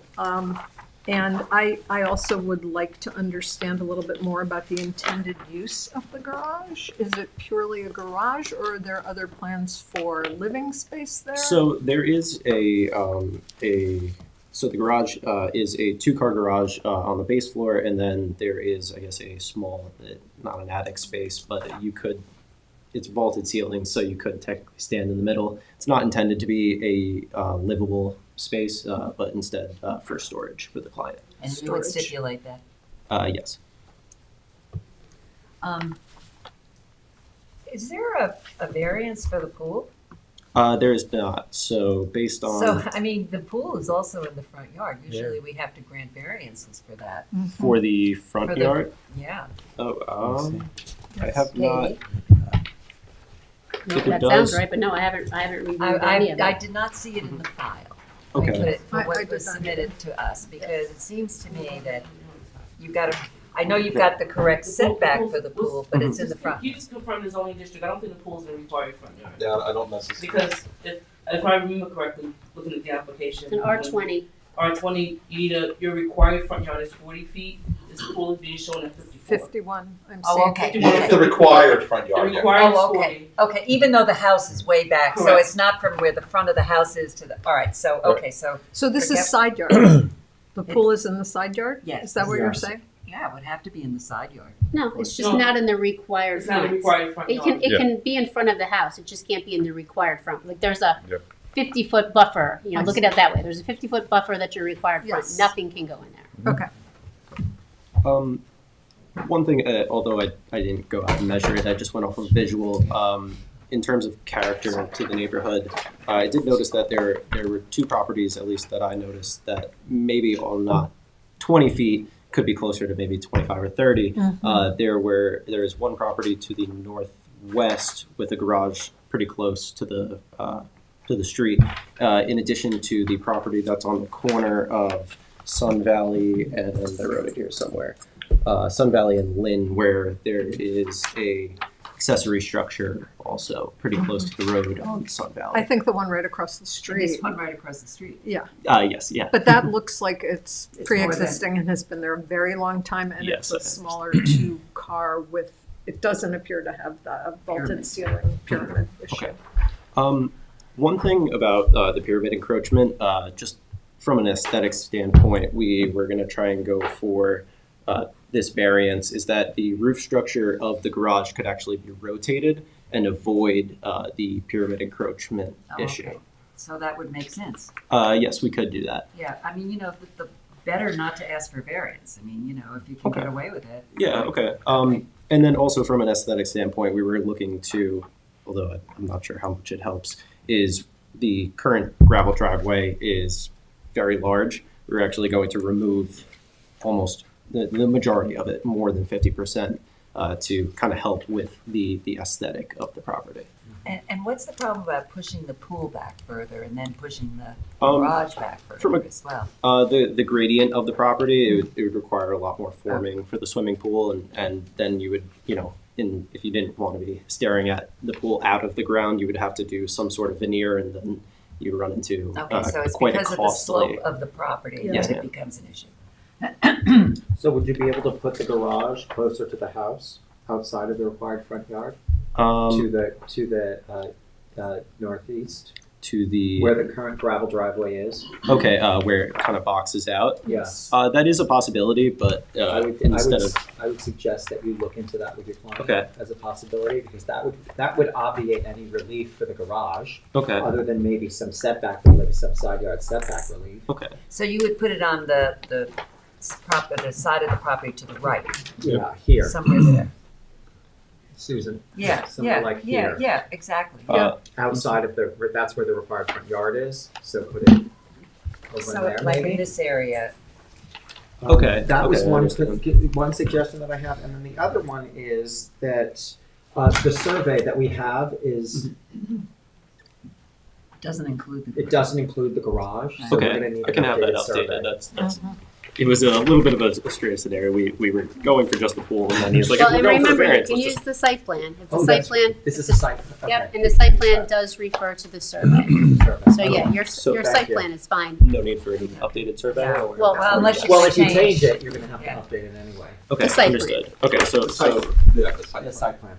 I think what you're looking at is the as-built survey or the current condition, okay, right? Is that what that you're looking at? Well, no, it has the There's proposed pool on it, Gotcha, okay. Yeah. But it doesn't have the garage. but it doesn't have the garage. All right, so So- there's a couple of things. We're talking about asking you to, again, be creative. Possibly considering putting the garage on the other side of the property. okay, I know that you wanted to put a buffer between the pool and the street, but you can do that with, edges and other things. And rotating the roof so that you, depending on where you locate, you might not have a problem, but, yes. rotating the roof to eliminate the pyramid relief Okay. request. The only thing I'm thinking in terms of the garage, right, is that if we were to put it into the required front yard setback, while also paying attention to the side yard setback, is that the way it would be positioned, the garage, at least a solid portion of it would be sticking out in front of a already not aligned property. It's at a little bit of an angle, yeah. Yes, so from a visual standpoint, I'm Okay, we could see- definitely go back to the drawing board Take and, a- take a try look. and make it a little bit better. Okay, yeah, we could go back, try and figure that out. I mean, the property is, you've got a huge amount of property in the front, and like you said, nothing in the back. I mean, but the good news is the house is elevated, so it wouldn't be like you'd be looking over the Okay. garage probably. Understood. Susan, if I could just Yeah, Kevin, add go. a couple. So I agree with every major comment that the folks made. I particularly am concerned. I mean, one of the things that struck me coming down that street, I live in Hampton Bays. I haven't been there that often, but when you come down the street, most of the front yards or yards facing the street are wide open. So there's a sort of wide swath. And there has most of the sheds, well, first of all, there aren't too many garages. If there are, the two you mentioned, and they both, looks like they've been there for 50, 60 years easily, right? So this would be a new one coming in with a major variance request in excess of 50%, with what looks like something that could be an apartment in the future, but not now, which, is I have some concern about. And I like every suggestion about pushing it back or moving it over. It was hard to miss that this lot looks like the driveway that ate most of the lot in the present form, so, kudos to your designer for recognizing that. And to the extent you could push everything back up and maintain the presentation of the community, which is the wide lots open. I'm assuming there's kids on bikes and people walking dogs and things like that, which is part of the charm of the community that I think we have a duty to continue protecting. Okay. So I want to give you that, so when you're thinking about what else do, you understand that. I appreciate your listening and taking constructive feedback. Thank you. Okay, so just to clarify that the board's main concern is just the front yard setback. The pyramid encroachment, not so much. Maybe with rotating. If you rotate it, if it's doable, then certainly just yes. stipulate that it's not habitable space. Okay. Yes.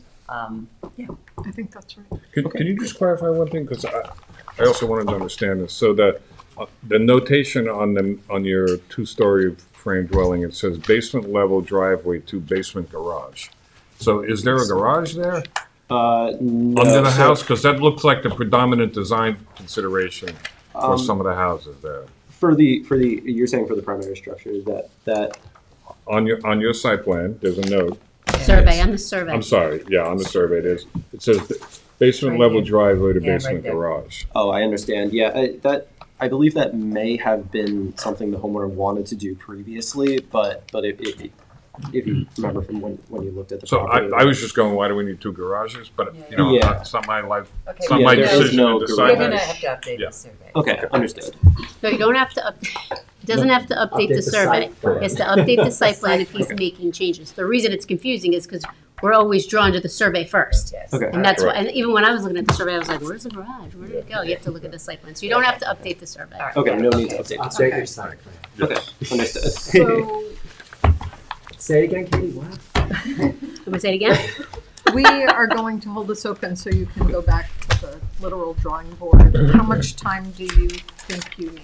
I think the client's trying to move very quickly, so I believe we could expedite it as We need quickly. comments from the public. Yes, before we do Yes, that, okay, yes. got it. Is there anyone in the audience who wishes to be heard on 7 Sun Valley Road?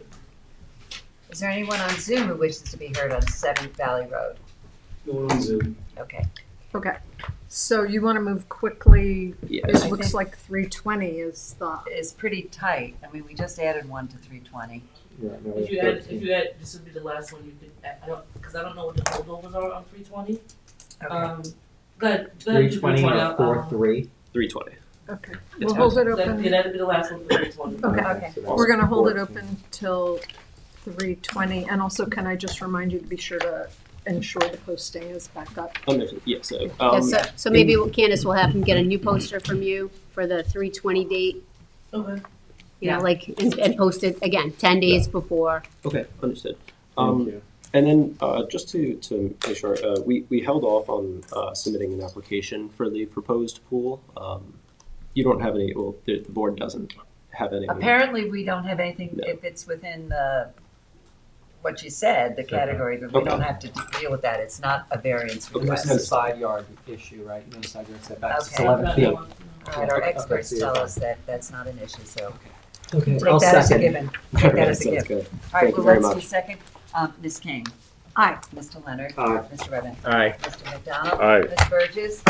Thank you, Mr. Chair Chairman. votes aye. Thank you. Thank Thank you you. very much. Good day. Good night. Okay, now moving to number 7 on the agenda. The application of Thomas Walker, 1311 Flying Point Road, Watermill, Suffolk County Tax Map number 900-179-1-29.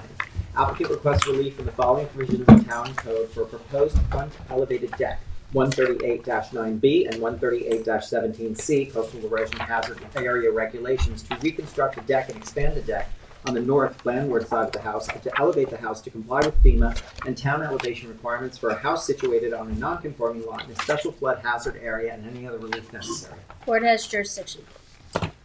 Are you an attorney? I am. Okay, so please state your name and your address. Good evening, Madam Chairwoman, members of the board and council. My name is Denise Shern. I'm an attorney at the Adam Miller Group. I'm partners with Brian Lacazio, who was supposed to be here tonight but had a family medical emergency, so I am sitting in for him. Sorry. Thank you. We're both attorneys at the Adam Miller Group, 2462 Main Street in Bridgehampton, New York. Okay, thank you. Nice. You're welcome. Okay, so tell us about this application. Absolutely. So we're here tonight for 1311 Flying Point Road. This may be a little bit different than the applications that you've heard tonight and that you're used to hearing, in the sense that the applicant isn't seeking to expand the residence at all. She has a what I would call a cottage-sized structure on this property, which is also non-conforming in terms of size. It's a little over 1,200 square feet the way it stands today. The goal of the applicant is to elevate it so that it meets the velocity flood zone standards, which is where it's situated. Right now, the first floor elevation of the house is at approximately 15 feet. That doesn't meet the standards. We're going up to 21.5 feet, which will meet the velocity flood zone standards for VE 17 zone. The reason for the request for the variance is that in order to reconstruct something that is seaward of the CEHA line, we need your relief. And so elevating the structure necessitates lifting up the decks that surround it. And so those decks are going to have to come off and be rebuilt. So one of the variances is for rebuilding the deck on the seaward side, rebuilding the deck on the landward side, adding a little bit of decking just so that it goes all the way around the house, and then elevating the house itself. So those are the reasons that we're here before you tonight. I did some research, or Brian did some research in the area, and didn't have to look too far. When we were sitting at the property, we looked over to the west and saw that there was a house that's closer to the water than ours that looked like it had gotten relief pretty recently. So I pulled that file. I'll bring that to you first, one. Yes.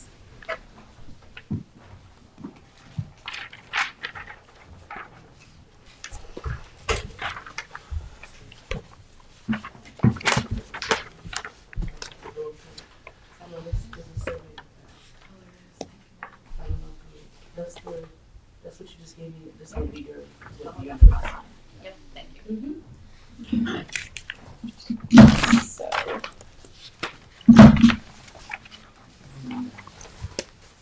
So on the next door neighbor's property, you'll see that they also. Just give me all of them.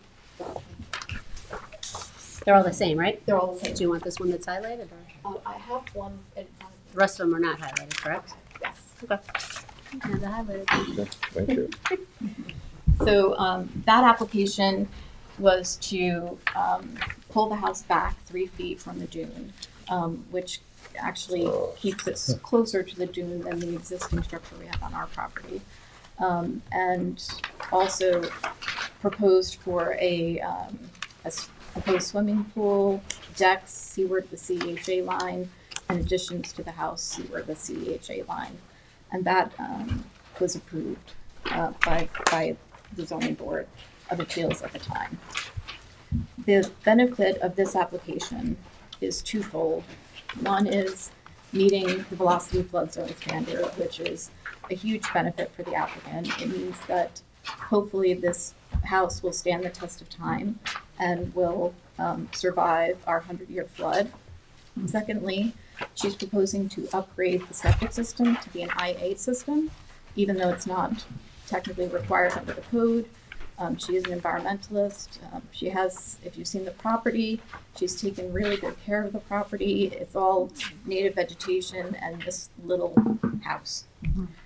She loves it there. She doesn't want a bigger house. She doesn't want anything else other than to comply with FEMA and to have these expanded, a little bit of an expansion of the deck around the house.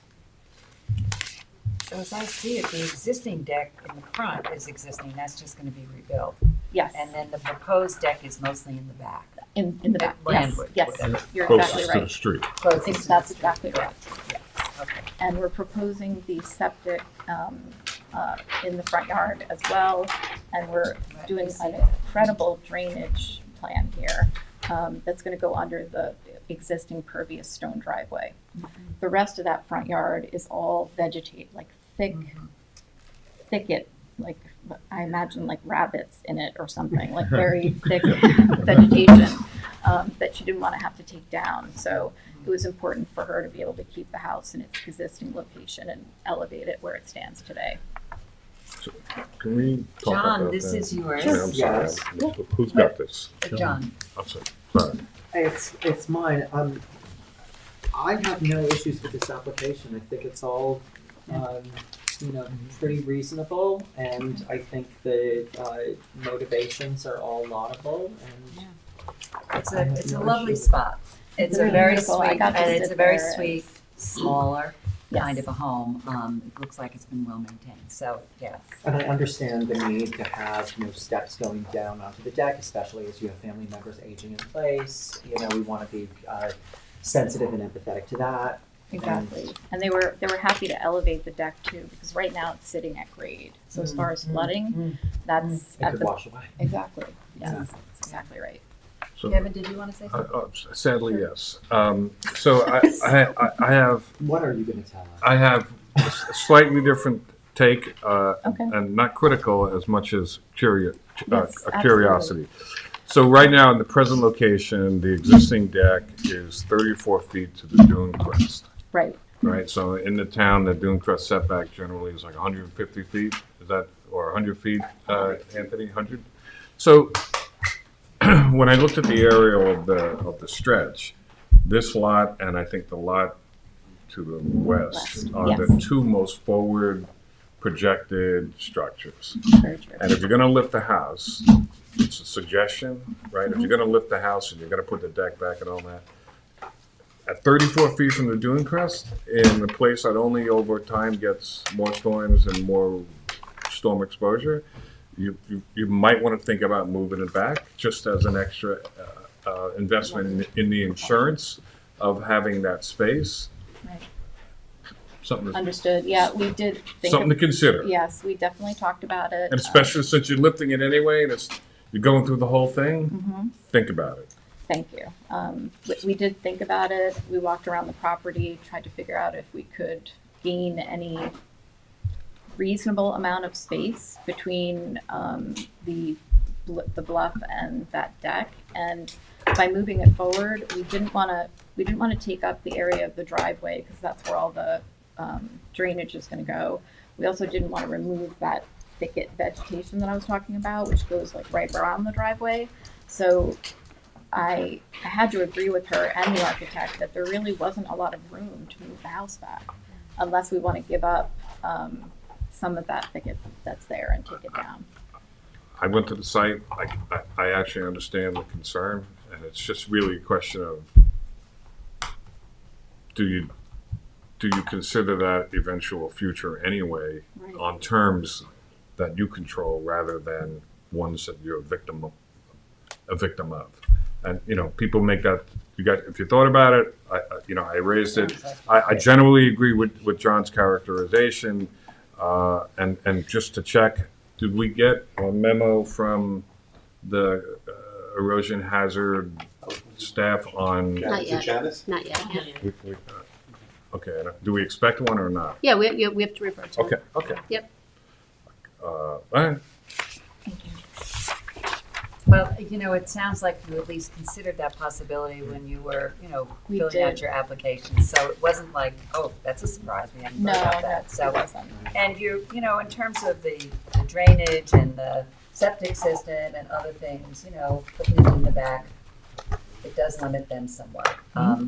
But Kevin raises a good point. At some point you might have to do it anyhow, but you've made that decision, and otherwise I think that it's a modest request personally. So there anybody else on the board who wishes to be heard on this matter? No, I appreciate your thoughtfulness. Yes. you very much. Is there anybody in the audience who wishes to be heard on 1311 Flying Point Road? Is there anybody on Zoom who wishes to be heard on 13 Flying Point Road? Who's the hand up? Is there a hand up? No. Okay, no sorry, hand up. thank you. All right, John, this is yours. Okay, I move to hold the hearing open for written submissions to 3/7 and with a decision on 3/20. Second. Mr. Leonard? Aye. Ms. Kane? Aye. Mr. Redford? Aye. Mr. McDowell? Aye. Ms. Burgess? Chair votes aye. Thank you. Thank you so Thank you much. very much. Have a good night. Thank you. Okay, number 8 on the agenda, Richard and Veronica Palisi, 47A Oakhurst Road, Hampton Bays, Suffolk County Tax Map number 900-191-1-33. Applicant requests relief from the following provisions of the town code. 1, for a proposed pool, section 330-76D, placement of accessory building structures and uses in all districts, and section 330-83C yards, to allow the pool to be located within the required front yard toward the principal building. And 2, for the proposed deck, 1, section 330-76D and section 330-83C, to allow the deck to be located within the required front yard and total side yard for the principal building. And 2, section 330-83A4 yards, to allow a deck higher than 1 foot above ground level to be located within the required front yard on a non-conforming lot, and any other relief necessary. Board has jurisdiction. Are you an attorney? I am not. Okay, let me swear you in. Do you swear to tell the truth, the whole truth, and nothing but the truth? I do. Please state your name and address. Rich Filizzi, 18 Beachdale Road, Hampton Bays, New York. I'm the homeowner. Okay, here, why don't you tell us about the application? Sure. Can I give you a little quick background of how I Absolutely. arrived here tonight?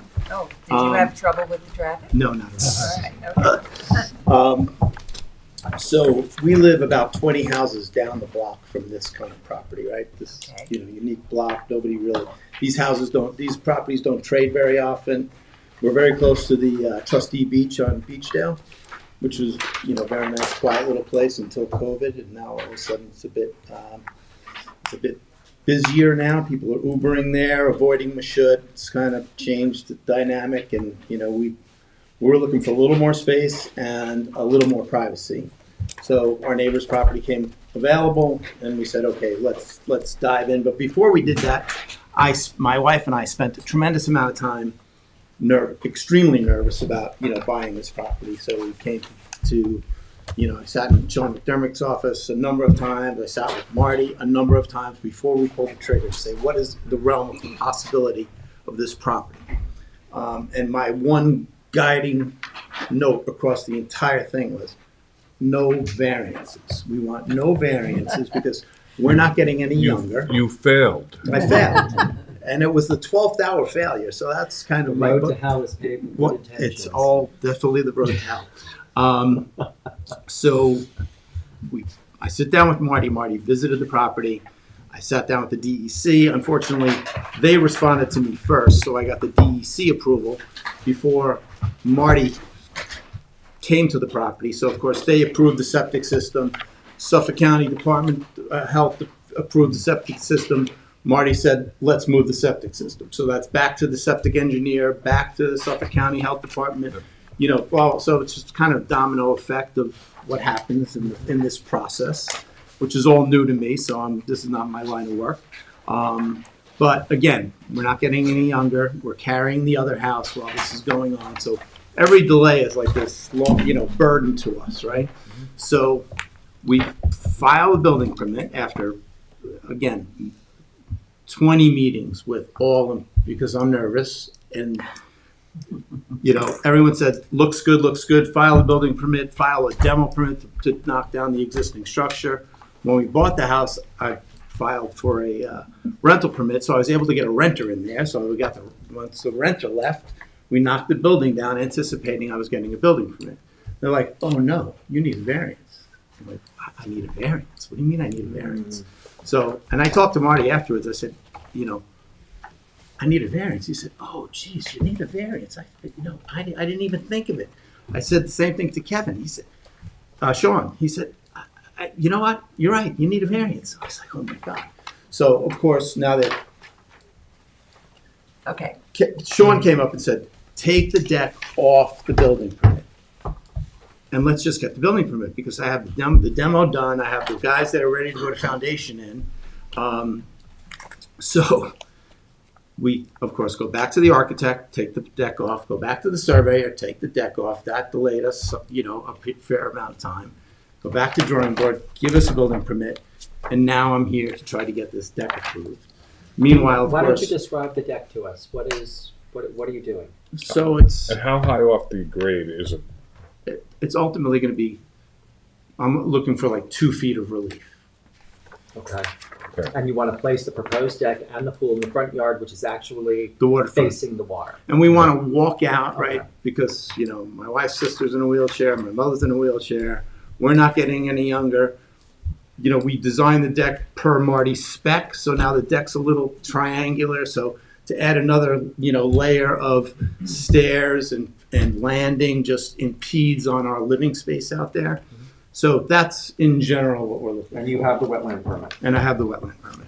Okay. With the deck and the pool. With the deck and the pool approved. Approved by Marty. Okay. Correct. So it's just about us approving you having the deck and the pool in the front yard, which is facing the water. And Yes. with an elevation of roughly With 2 an elevation foot of 2 above feet. grade. It's we'd like it to be a walkout deck. Of course, the builder says, well, you want it 6 inches down. My mother's in a wheelchair or in a walker. That's 6 inches for her to get out is like a hazard. And we're not getting any younger. And if, I have some pictures of my neighbors, they have decks that are 10 feet. I can pass this out. You guys are interested. Like I said with the last application, we're very sensitive and empathetic to that. Yeah, so anyway, we're not getting any younger. I wish I would have done this project 10 years ago, but that's life. Shoulda, coulda, woulda. Can you give a copy of that to Candace, please? Sure. Okay, so what are we asking for here in relief? We're asking for I have a topo if you want to see that too. allow the pool in the front yard, proposed deck In the front yard. in the front yard, total side yard for the principal building and in the side yard, and to allow it higher than 1 foot, it's gonna be 2 Take them off. It's going to be 2 foot above grade. It's about 2 feet, 2.5 feet. I have a calculation. So if it was 1 foot, you wouldn't have to get a variance That's on right. that. But That's it's gonna right. be 2 feet. But my neighbors are like 10 feet and Yeah, no. 9 feet and, so. Okay. All right, whose is this? This is Helen's. Helen, this is yours. I visited the property today, and I could see the workers all ready to start doing what they need to do.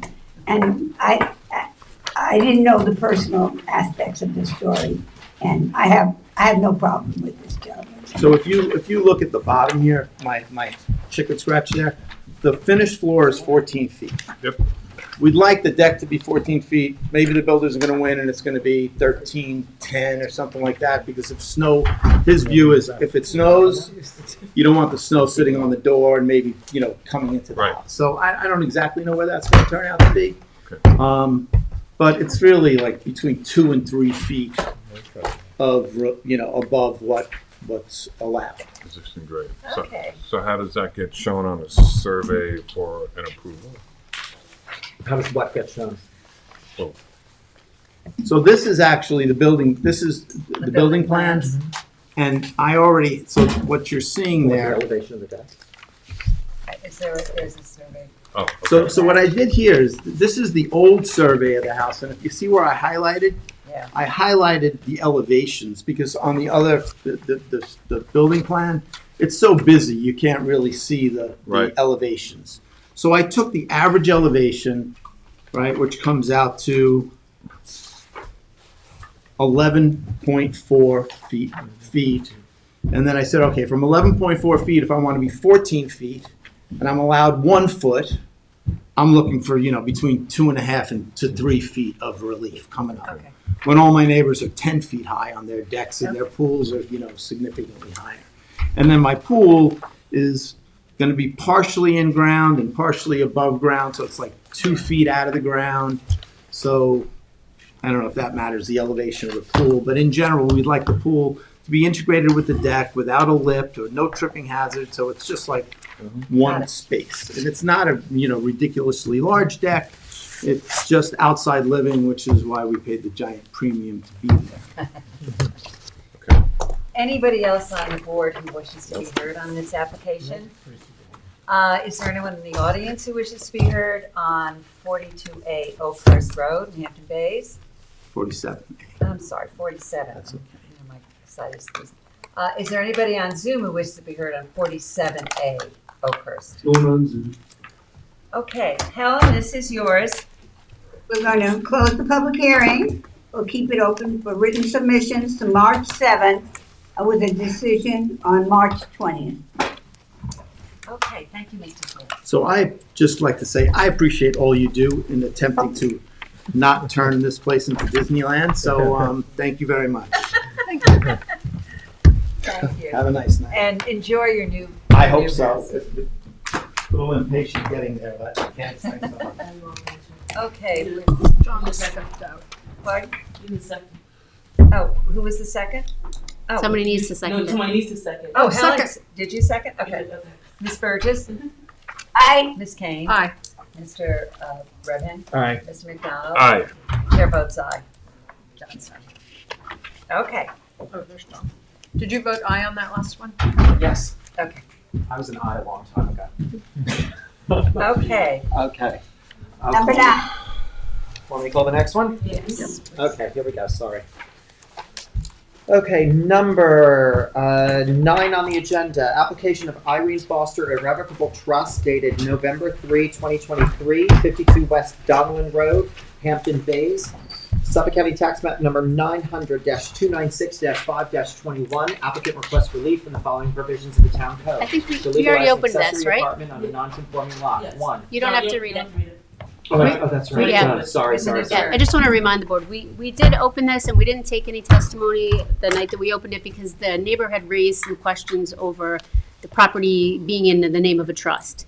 And so Correct. Candace and I had spent a little bit of time like just trying to get papers in order from Ms. Foster's attorney, and I think I circulated to the board, Ms. Foster's attorney did write that, she is appropriately making the application, she would appropriately be the owner occupant for an accessory apartment, so I just want to say that to you. I haven't looked at these documents, I rely on the attorney opinion letter, so that's, If I could also, before we begin, just disclose to the board and the public that I live on Don Ellen Road, about a half a mile the other way.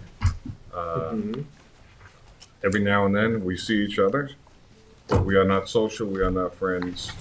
It's for her benefit. You can So sign on I'm this. just letting that be known. And She's nothing to you. well, right, she's better off not knowing this. Sometimes we wave to each other. All right, before we start though, I need to swear you in. Aye. I need to I swear. just want to ask Katie, so who is the lawyer? That's not Henry Malone, is it? no. The neighbor. Where, I didn't see. I didn't what see a you lawyer's talked about. letter. I didn't see that. Yeah, it would have been in the written submissions, not this meeting, like the last time. I didn't see it. Yeah. No, I didn't. went through the last Yeah, submissions and I didn't have a copy of it. I would love to see that, because Came in. I have questions about the. Well, we'll send it to you, propriety of this. but Yeah. we'll send it to you, but it doesn't matter if you don't agree. We have an attorney opinion, a letter saying that it's appropriate. Like, where I know there's many lawyers on the board and there's many lawyers in the world, and unless somebody else wants to hire an attorney and get her private papers, no. No, I but know. I'm just saying, Yes, no, we it happens, understand. it happens a lot of times, and the only comfort I take, being a land use attorney, is that I get an attorney opinion letter from somebody else who says they're good. Okay. Let me swear you in. Are you attorneys? No. Okay, good. We just clarified that nobody else is attorney. Do you swear to tell the truth, the whole Yes, truth, I and do. nothing but the truth? I do. Please state your name and address. My name is Rainey Foster. I live at 52 West Don Ellen Road, Hampton Bays. Okay. I'm Jake Vanderwatt, 25A Gardeners Lane, Hampton Bays. Okay. Did you get Jake's last name? Yes, I know him for a long time. Yes. Oh, okay. We like Okay. this. Kenneth like this. Oh, yeah? All right. Good. Okay, so tell us about the application. Okay, my client, Ms. Foster, she and her ex-husband bought the property, and there was a converted double garage on the property, which was converted into an apartment. They had tenants in there, and they just happily continued renting until code enforcement got involved January of last year, and they said, well, this is an illegal apartment. So now we are here today, and the thing is, the property is 13,837 square feet. To have an apartment there is, you need 24,000 square feet. So we are a little under the allowable square feet. That's one thing. The second thing is the setback. 70% of the 10-foot allowable side yard setback for an accessory structure. We have 5.4 feet, so we need a little relief there.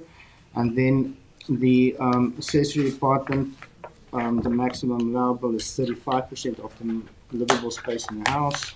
We are at 37%. So we have a few things we ask for relief. This, Rini is 82 years old. She lives off her pension, Social Security, and it's basically under the minimum allowable, minimum wage in New York at the moment. So she needs the apartment as an income.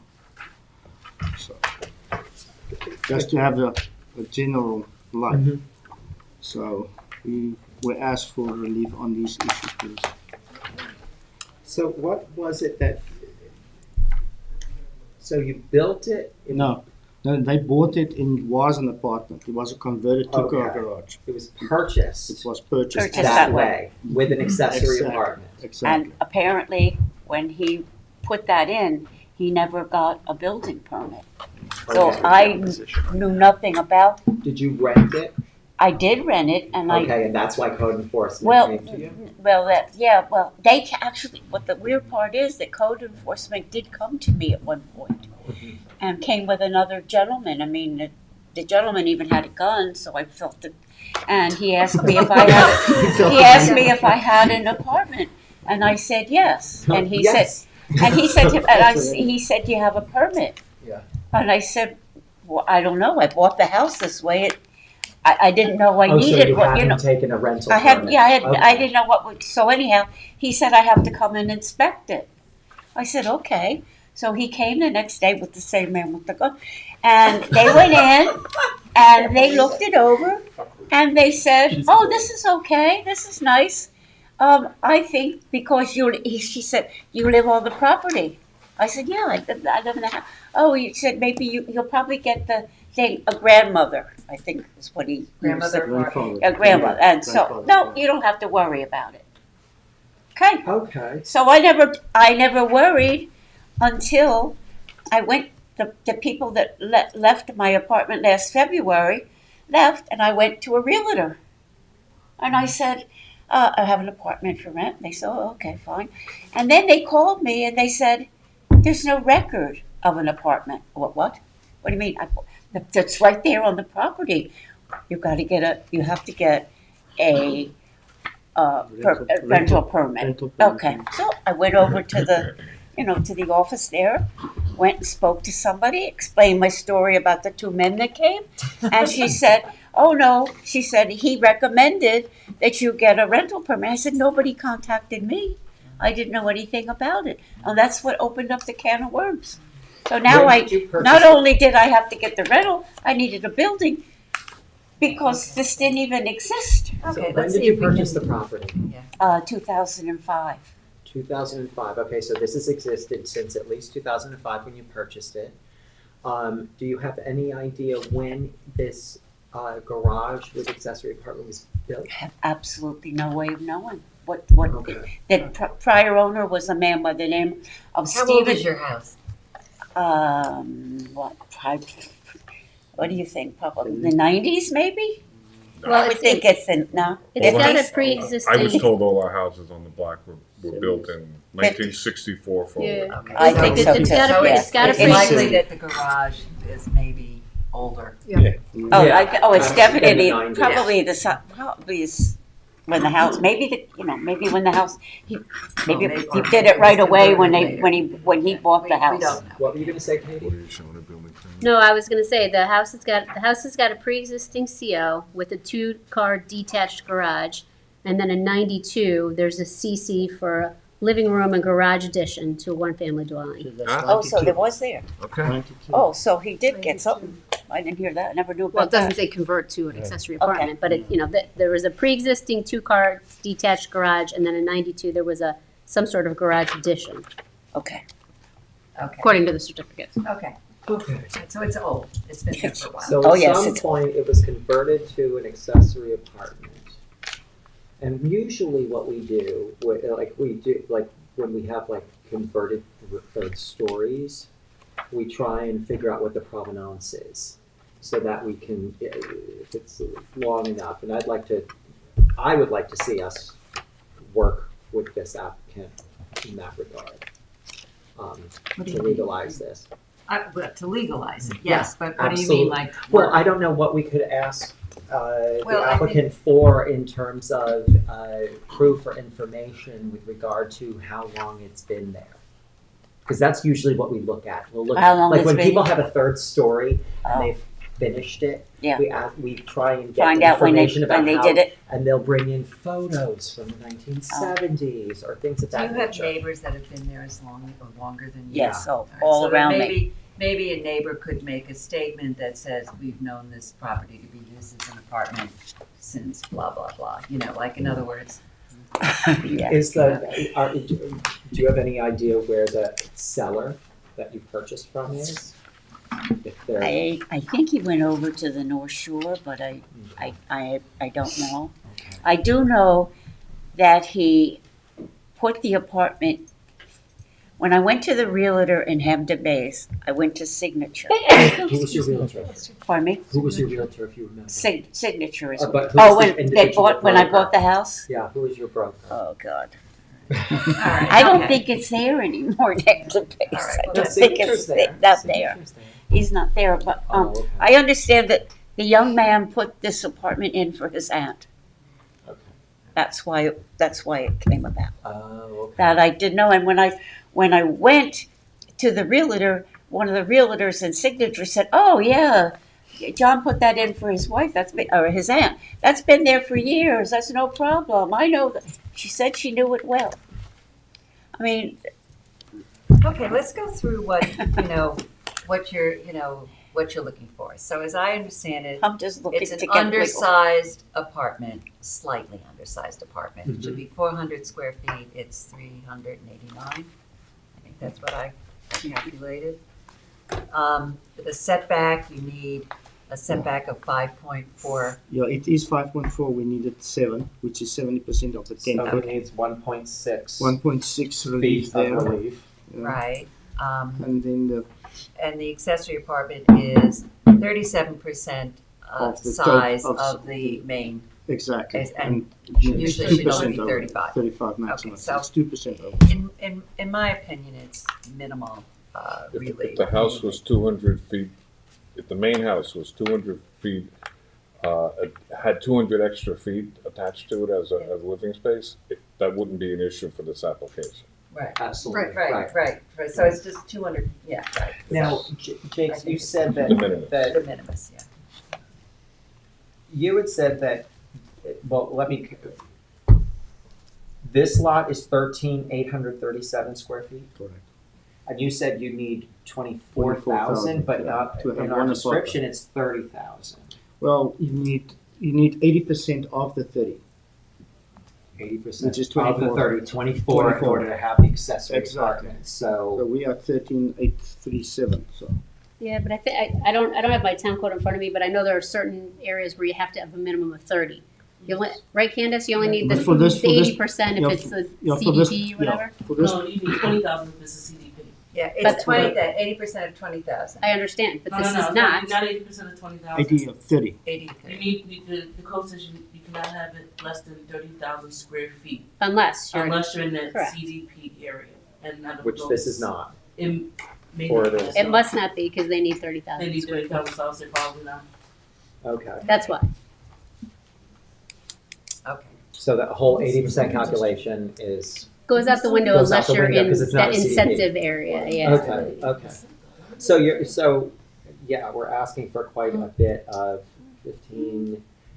16,000 Mhm. feet of relief and change. In terms of size of the piece Lot. of The property. property, Yeah. Right. but taking into account the situation, Exactly. this is money for And my the fact client. that it's I been mean, she there can't- for, I mean, it's been there for I a know, very forever, long time. it's yeah. been there forever. At least. If 30 you were years. asking for it fresh, that would be different than the Yes. circumstances, I Yes. think. Correct, we're in. yeah, it's Right. not a new price, so, Yeah. you know, it's And been it's there probably been there for, in the 90s or probably, or probably earlier. 35, Or 40 Yeah, years. or earlier. yeah. 35 or Correct. 40 years. And based upon your testimony, I'd be willing to take the applicant's testimony with regard to that. Me too. Okay, good. I have only one issue when we get to You that. always have an issue. All right. So what I did not see on the survey was the septic system or one or two septic systems. Okay, so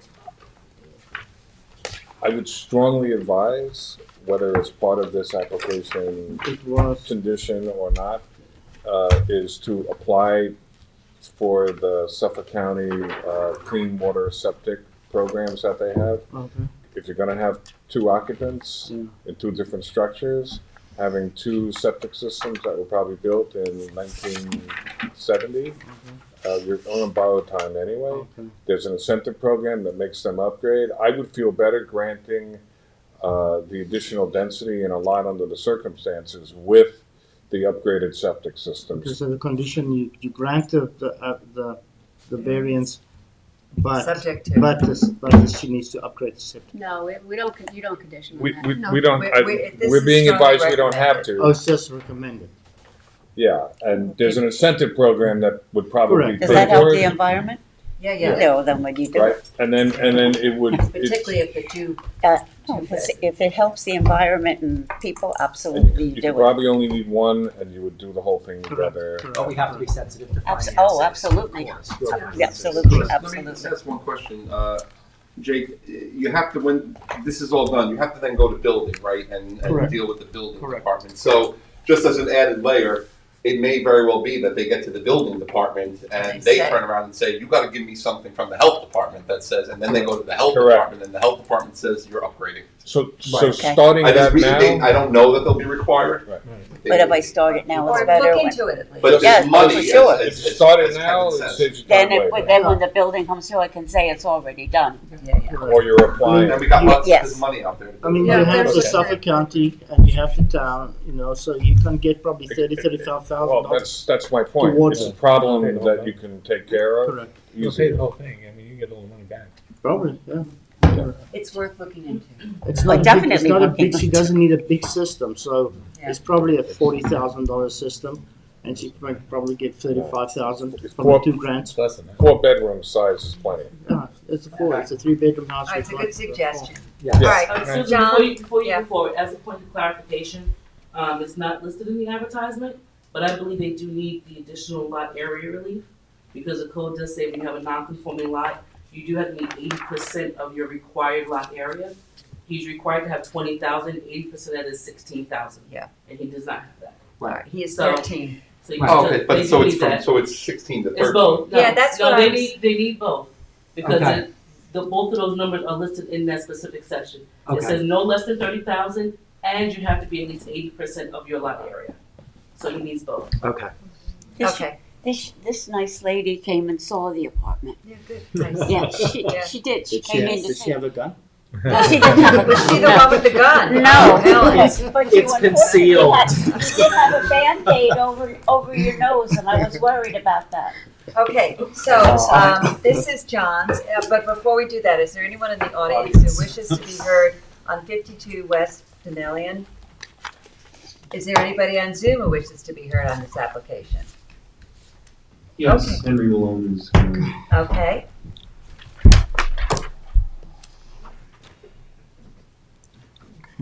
Okay, is Henry a attorney?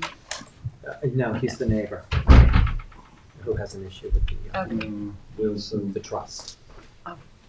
Got Liz Constantakis. Okay. Who's coming up first, Peter? Henry, okay. Neighboring. What is he going to say? We'll have to hear. You're back? Edward?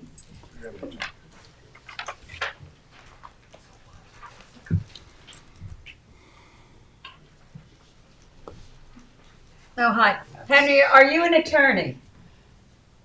You're muted. The doctor. Unmute. Unmute. Okay. Okay. Can we hear you? Can you hear me? Now, yes. All right, I Yes. need to I'm swear a you in. psychologist. That's my profession. Okay, I need to swear you in. And I I need to live swear, 49. Henry, stop. I need to swear you in. I need to swear you in if you're not an attorney. Do you swear to tell the truth, the whole truth, and nothing but the truth? Yes, I do. Please state your name and address. Henry Malone, 49 West Dunellen Road, Hampton Bays. Okay, Henry. I'm the one who sent those two letters to the board chairperson and members regarding the ownership of the property. I said, since the property was placed in an irrevocable trust, it is my opinion that the trustee has total authority over the property, and only the trustee can apply for a variance. However, and actually, it's a fact that on the public record, the property was sold in December the 22nd, 2023, to Malcolm Eater, who happens to be the trustee of the irrevocable trust. I realize, though, that in spite of sending in those letters, the town attorney has decided to allow the variance to go through with Irene Foster as the owner. So then, let me continue. A short history of the garage. The garage was converted into a living space by the previous owner, Stephen Decker, to accommodate his aunt, who he wanted to come live with him. We, the residents, will have no problem with the garage apartment being approved as a family residence extension. And I think such an accommodation is possible. However, becoming a rental is a very different issue and would certainly change the character of West Dunellen Road, a quiet residential cul-de-sac of 11 houses. An interesting aside in support of the undesirable change of the neighborhood, this week I received a cash offer from the real estate investor to buy my house. And interesting, the neighbor at the other side at 50 West Dunellen Road, Fran Oldeg, she received an offer as well, a cash offer to buy her house. So I guess the real estate investors know about this rental application. The real estate sharks will be very happy if West Dunellen Road becomes a rental area with an approval of this variance. That is undesirable to the neighborhood. Okay, I have to tell you that we do limit people to 3 minutes. Well, I'm just nearly finished. There's one more good. thing I need to say. Okay, good. I wish to speak regarding the hardship requirement of item 19. The hardship expressed is a self-created hardship because Ms. Foster knew when purchasing the property that the garage had illegal living space. In fact, she rented the garage for many years, knowing it was illegal. Consequently, the hardship request in the application is a self-created hardship and thus does not qualify for a variance to be granted. Okay. Thank you All right, for Mr. Leonard allowing me to speak to you. All right, Mr. Leonard has a question for you. Mr. Malone, you said that the apartment was converted by the previous owner to accommodate an aunt. Do you Yes, have personal knowledge of that? Well, he was a friend of mine, and I was living there at the time. I bought my house 25 years ago, and I was there when it was done. He was a friend of mine across the street. Okay, and what year was that, if you can remember? Well, I think it was around 02 or 01, around that time. It was before, like, a few years before he sold it. 2002? Around 2002 or 2001, around that period. Thank you very much, sir. Okay, thank you for your comments. Thank you. All right, there's another person that you want to bring on, Peter?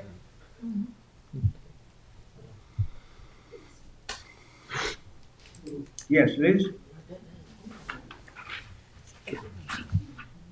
Oh, he needs to You there, mute. Liz? He needs to mute. You need to mute now. Okay, can you hear me? We can't see you. Do you have Okay. video? Let me see. It's always a challenge. It is. Oh, there you go. Okay. Okay, are you an attorney? Absolutely not. Okay, well, let me She sounds swear so you in. proud. Do you swear to tell the truth, the whole truth, and nothing but the truth? I do. Okay, and please state your name again and your address. My name is Elizabeth Constantopoulos, 12650 Water Oak Drive in Estero, Florida. My mom is the resident of 50 Donnellon Road. My siblings and I are the owners of 50 Donnellon Road. And what Henry said, I can attest is true. Steve lived there and made the apartment for his aunt, converted the garage, made it for his aunt. And pretty much everyone knew it was illegal, but the aunt was living there, so it was fine. But to make this legal is definitely a detriment to my property and all the properties around it. As Henry said, it's a very small road. Even if you got a great tenant in there with one car, it is more traffic. Something that we'll have to, Rini is very nice, but she is also like my mom. She's living in the house for the rest of her life, which is going to be whatever, another 10 years, 15 years. And then this exemption will go on forever. So the next people in that house, we all have to deal with this rental with whoever is in it at the time. So I am struggling. May I ask you a question, ma'am?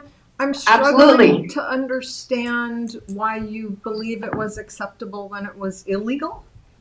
Would It be was, now? not that it was acceptable, but it was one person living, it was an elderly woman living there. You're not gonna turn in an elderly woman. We can't be Okay. screening for who renters are.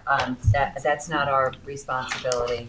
Right, exactly. That's is right. what I'm saying. If you made this legal, there would be no recourse to us, to whoever came in there. The population density is already very high in Hampton Bays. I don't think we need more population density on West Donnellon Road. Okay, thank you very much. One or two people. Thank you very much. Yeah. Okay. Okay, have a good day. There's a shortage of apartments Thank here. you. All right, Come okay. on. Okay, thank you. Is there anybody else who wishes to be heard on this application? Okay, John, this is yours.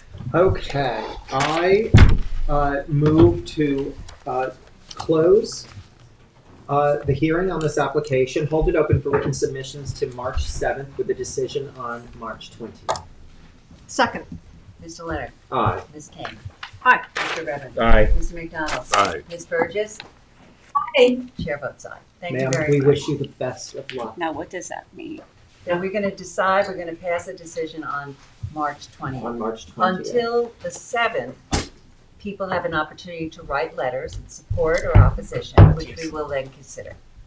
Okay? Yeah, I think you guys need to consider her age and We the have income taken she all needs. that into And consideration. this, I mean, Yes. it's, I think you've done a good job of presenting your case. thank you. Okay? I'll tell you, from my perspective, what we've heard has not changed my position, which I believe that, given the circumstances, I am a yes on your application. Thank you. I think you've gotten a positive reaction from the board. Generally positive. I Thank you. can't speak for Yeah, everybody. Okay, thank you very much. Thank you so Okay, much. let's move on. Have a good night, all, Thank you. please. Thank you. Thank you. Okay, number 10 on the agenda, application of 2200 Montauk LLC, Dime Community Bank. 2200 Montauk, Bridgehampton, Suffolk County Tax Map number 900-85-1-27.1.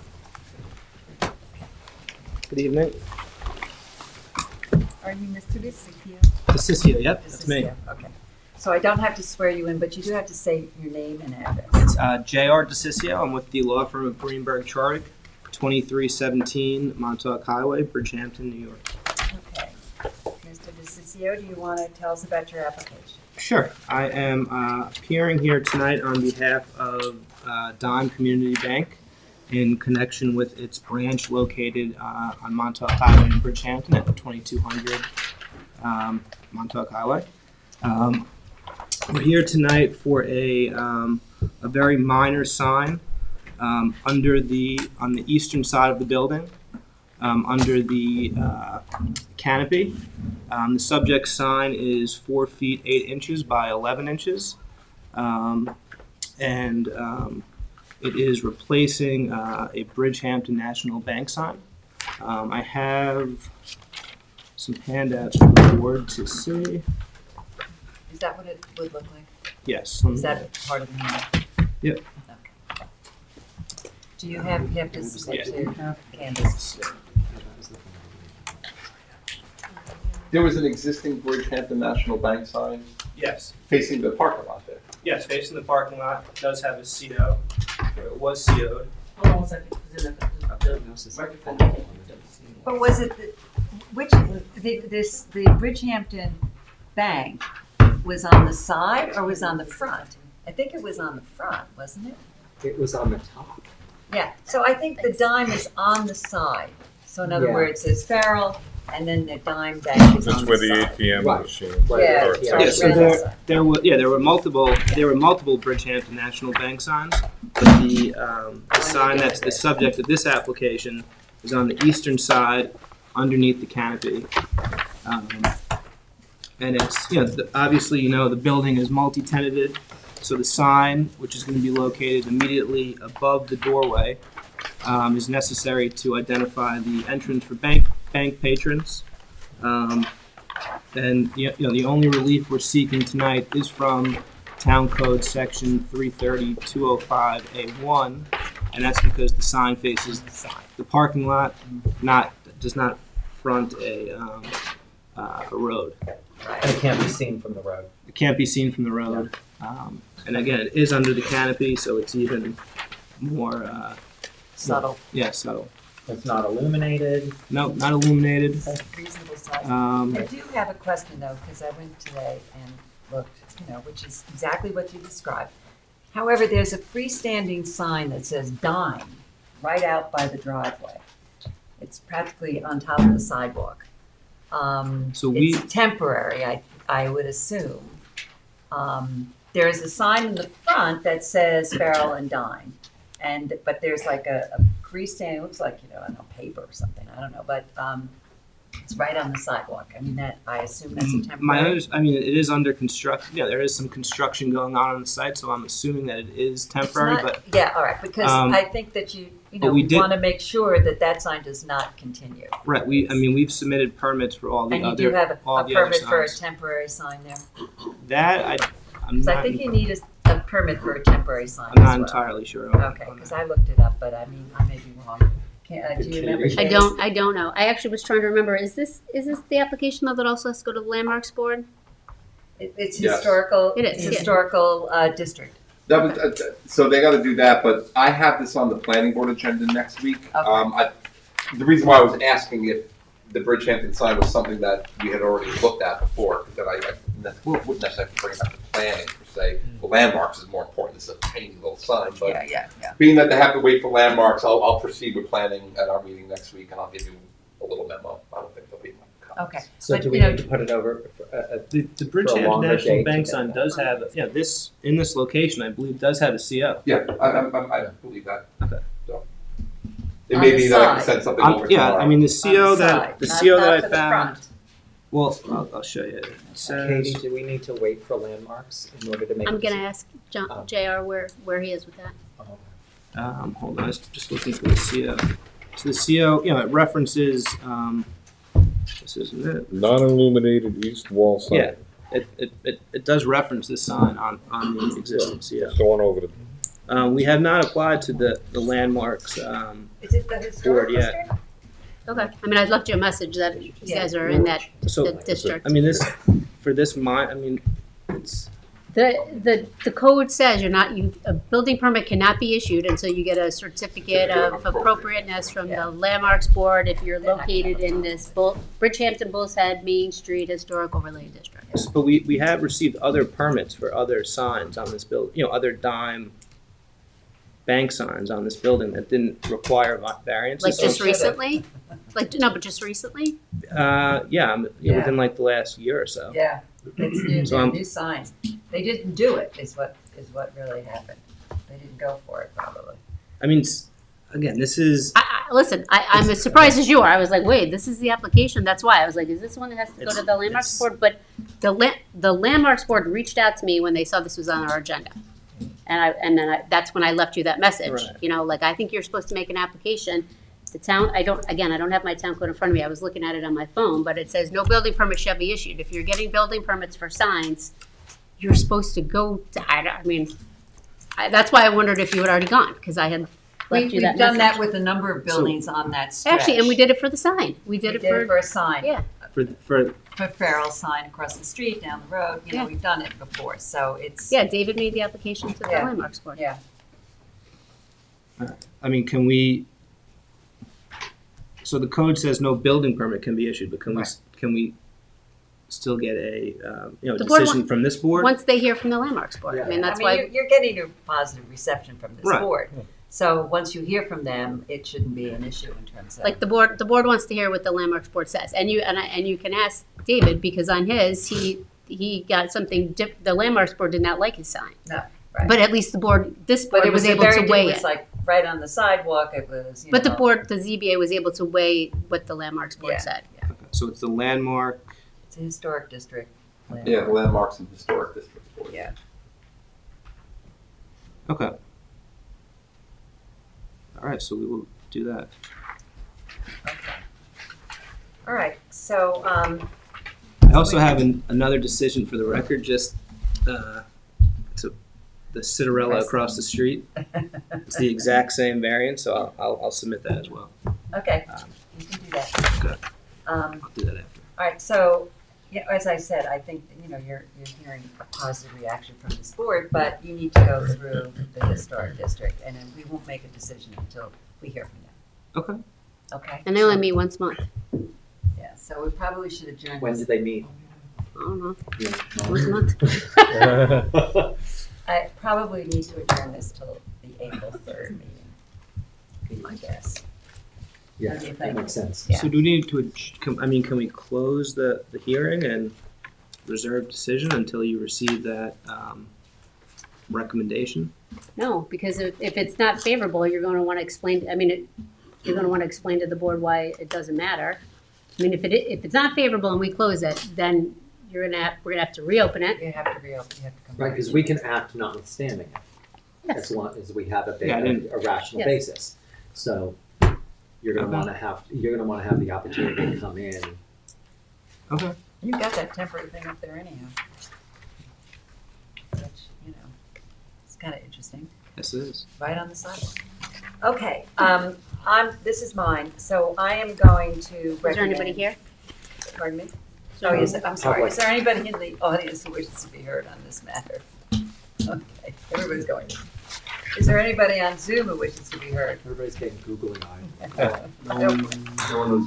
Okay, so I'm going to recommend that we adjourn this until the April 3rd meeting. Is there a second? Second. Mr. Leonard? Aye. Ms. Kane? Aye. Mr. Redmond? Aye. Mr. McDonald? Aye. Ms. Burgess? Thank you, sir. Thank you. Have a good night. You too. Okay, number 11 on the agenda, the application of Janice Lee Goldson, 314 North McGee Street, Tuckahoe, Suffolk County Tax Map number 900-129-2-7.1. Keep it moving. Paul Benacasa, 860 Montauk Highway, Waterville, New York, for the applicant. This is a holdover application. If you recall, this is the one where the relief requested is that you grant a variance for yield on a 4 lots on a yield map so that the planning board can approve its desired cluster plan. But of course, they can't approve that plan. I shouldn't say it's desired. The planning board does not have a preference whether it's 4 lots or 3 lots. The applicant is seeking 4 lots. The planning board has reviewed and created a 4-lot cluster plan, which they would like. But in order to get to that 4 lots, the yield map has to contain 4 lots. The yield map, as of right, contains 3 lots by virtue of the front lot not having sufficient lot width. So although the requested relief, and I'm just going over this again because it is dense, is for an extra yield of 1 lot, in essence, it's a request for a variance, and I'll have Katie guide me on how best to put this. The relief of the 1 lot is required because that lot does not meet sufficient width. So in reviewing your approach to this, it is appropriate to consider other circumstances where you granted lot width variances, since at its core, that is the relief being requested. And the last time we were here, I provided an analysis of the other lots in the area as far as lot width goes. The yield map, the lot 1 it's a required width of 150 feet. The requested lot under the yield map would be 116.36 feet wide. The average lot width of 25 surrounding lots, we did an analysis, fronting on this North McGee, is 113 feet. So a lot with that width is within the character of the community. 20 lots have a width of less than 150 feet. So actually, of those 25 that are immediately adjoining, and they're all right here, most of them do not meet the width standard. Can I ask a quick question? So the relief you're asking for is a variance for the first yield lot from 150 to 116.36? That would make sense. Arguably. That is actually not Yes. the relief we're requesting. Yes. Okay. But In what- essence, argue, and that's why I want Katie to weigh in, Yeah. because the So- relief, we're asking for an extra yield. Okay. But so- the reason we need that is because this is too narrow. So we're asking for you to grant another lot, in essence, because this is too narrow. So it's similar to a lot with variance. Okay, go ahead. So, Yeah. break that down. Okay, and I understand why you're struggling, and Candace and I and Anthony, we all met on this, and that's why we all kind of crafted that note, that building department comment there, because I thought that would be the best way for you guys to think about it in terms of things you've seen, right? Like this board regularly grants lot area variances for 2-lot subdivision, 3-lot subdivision. You regularly grant lot width for 2-lot subdivisions, 3-lot subdivisions, within reason, right? Within the character of the neighborhood. So if Carl was able to bring to you a 4-lot subdivision on this, the only thing that you would be considering would be the lot width. And that's why we put it in there. Okay. And more important, and that's what Carl is saying. Actually, if you look at the character of the neighborhood, there's a lot of lots that are non-conforming with lot width. And what I also think is important is if we had written it up that way, it would have been a minor variance. And the reason that's important is not only there would not have been a public hearing, but also Kevin had brought this up and I was thinking about it. The town code also does not require an applicant to bring in a development right when you're creating a non-conforming lot with minor either lot width or lot variance. So the town code is basically saying we don't even consider this in addition to your yield because the relief is so minor, they're almost there, right? Like they almost have 4 lots that are conforming. And correct me if I'm wrong, but that's how I read this. The reason we didn't write it up for a 4-lot subdivision with just this minor variance is because the planning board is using their planned residential development tool to reconfigure these lots, and they're going to be clustered somewhere else, and so they're not even going to be In this configuration. in this configuration, in this Okay. size, in this lot So width. what are we doing? We're just declaring that there's 4 yield lots? Correct. Based on the character of the neighborhood, based on the character of the neighborhood idea, that they're almost there. They So we're not almost have taking 4. into any specific, we're not taking into consideration any specific dimension that we're varying. We're just saying these are 4 lots. Because when you grant variances, you're referring to a Am I getting it specific right? subdivision map, don't a think- I don't specific know. survey, which we don't have. We don't have that. We're Tom doesn't facilitating even know. a planning board. So that's, Tool. yes, you are not granting with relief. You're Right. granting another yield. We're granting Because another yield. So we're this saying lot- that lot that is This lot doesn't insufficient, count as a lot because it's too narrow. but we're saying it is a lot. So here's my issue. Because it's too narrow, which is why it's appropriate to consider lot Okay, width. I get it. I don't have a problem with the outcome of the final map so much, right? That's not, but I do have a concern about how we get from a yield that shows 3 to a yield declared that says there's 4. And, there's administrative mechanisms that could get you there without ever coming to see us. And this one is one where we're being asked to grant it. There's not. There's not a mechanism to get there. You couldn't buy a development right? Well, or- there is. The What is town it? line in our pre-app report, the planning board, you could bring in development rights, the planning board could increase yield with the transfer of development Oh, all rights. right. Or they could do affordable housing, which we won't require the transfer Wouldn't even of be- development rights, Gotcha. and then we give that automatically. So- I But did that say that in the pre-app requires, report. affordable units. which Gotcha. is But not- that's what you're saying. Yeah, there's another way to get there that wouldn't Gotcha. require us to do anything. So my only, I don't know if this is appropriate. I'm still sort of the new guy, but not as new as some other people. I would feel a lot better having a planning department memo or a planning board memo that says, this is our thinking on this and we're okay with this. Because I don't like playing yield maker grantor That would in be the normal course of our business. That would be yield god. You would be the yield god. I don't want to be that guy. Yes, I don't want to be the yield guy. This board has done that in essence, though. When it grants When you're area splitting two variances, lots, I get when that. it grants lot width variances, What like is the it did planning right down the road at representation 200 North McGee. It granted a relief from 150 to 129.73 to create a 2-lot subdivision, 500, 600 feet down the road. Wait, I'm But asking. that aside, Yeah, we have a there plan. is a planning memorandum in this pre-app report. Did we get that? Yeah, that was submitted. It's the adopted pre-application report. And that goes through their preference.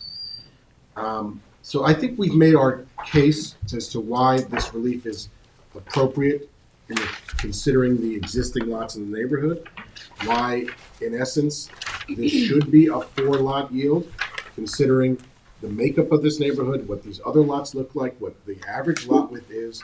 Again, there are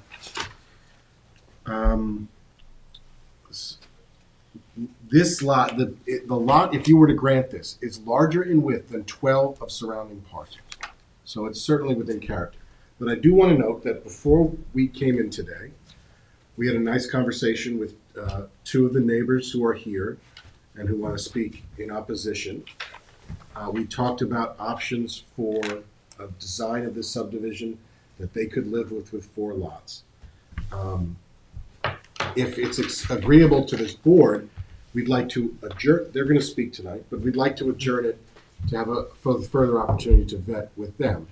Whether or not this board is leaning towards granting it or not, I think it makes sense to get a neighborhood on board with the final design. Can I say something? Yes, go ahead, Helen.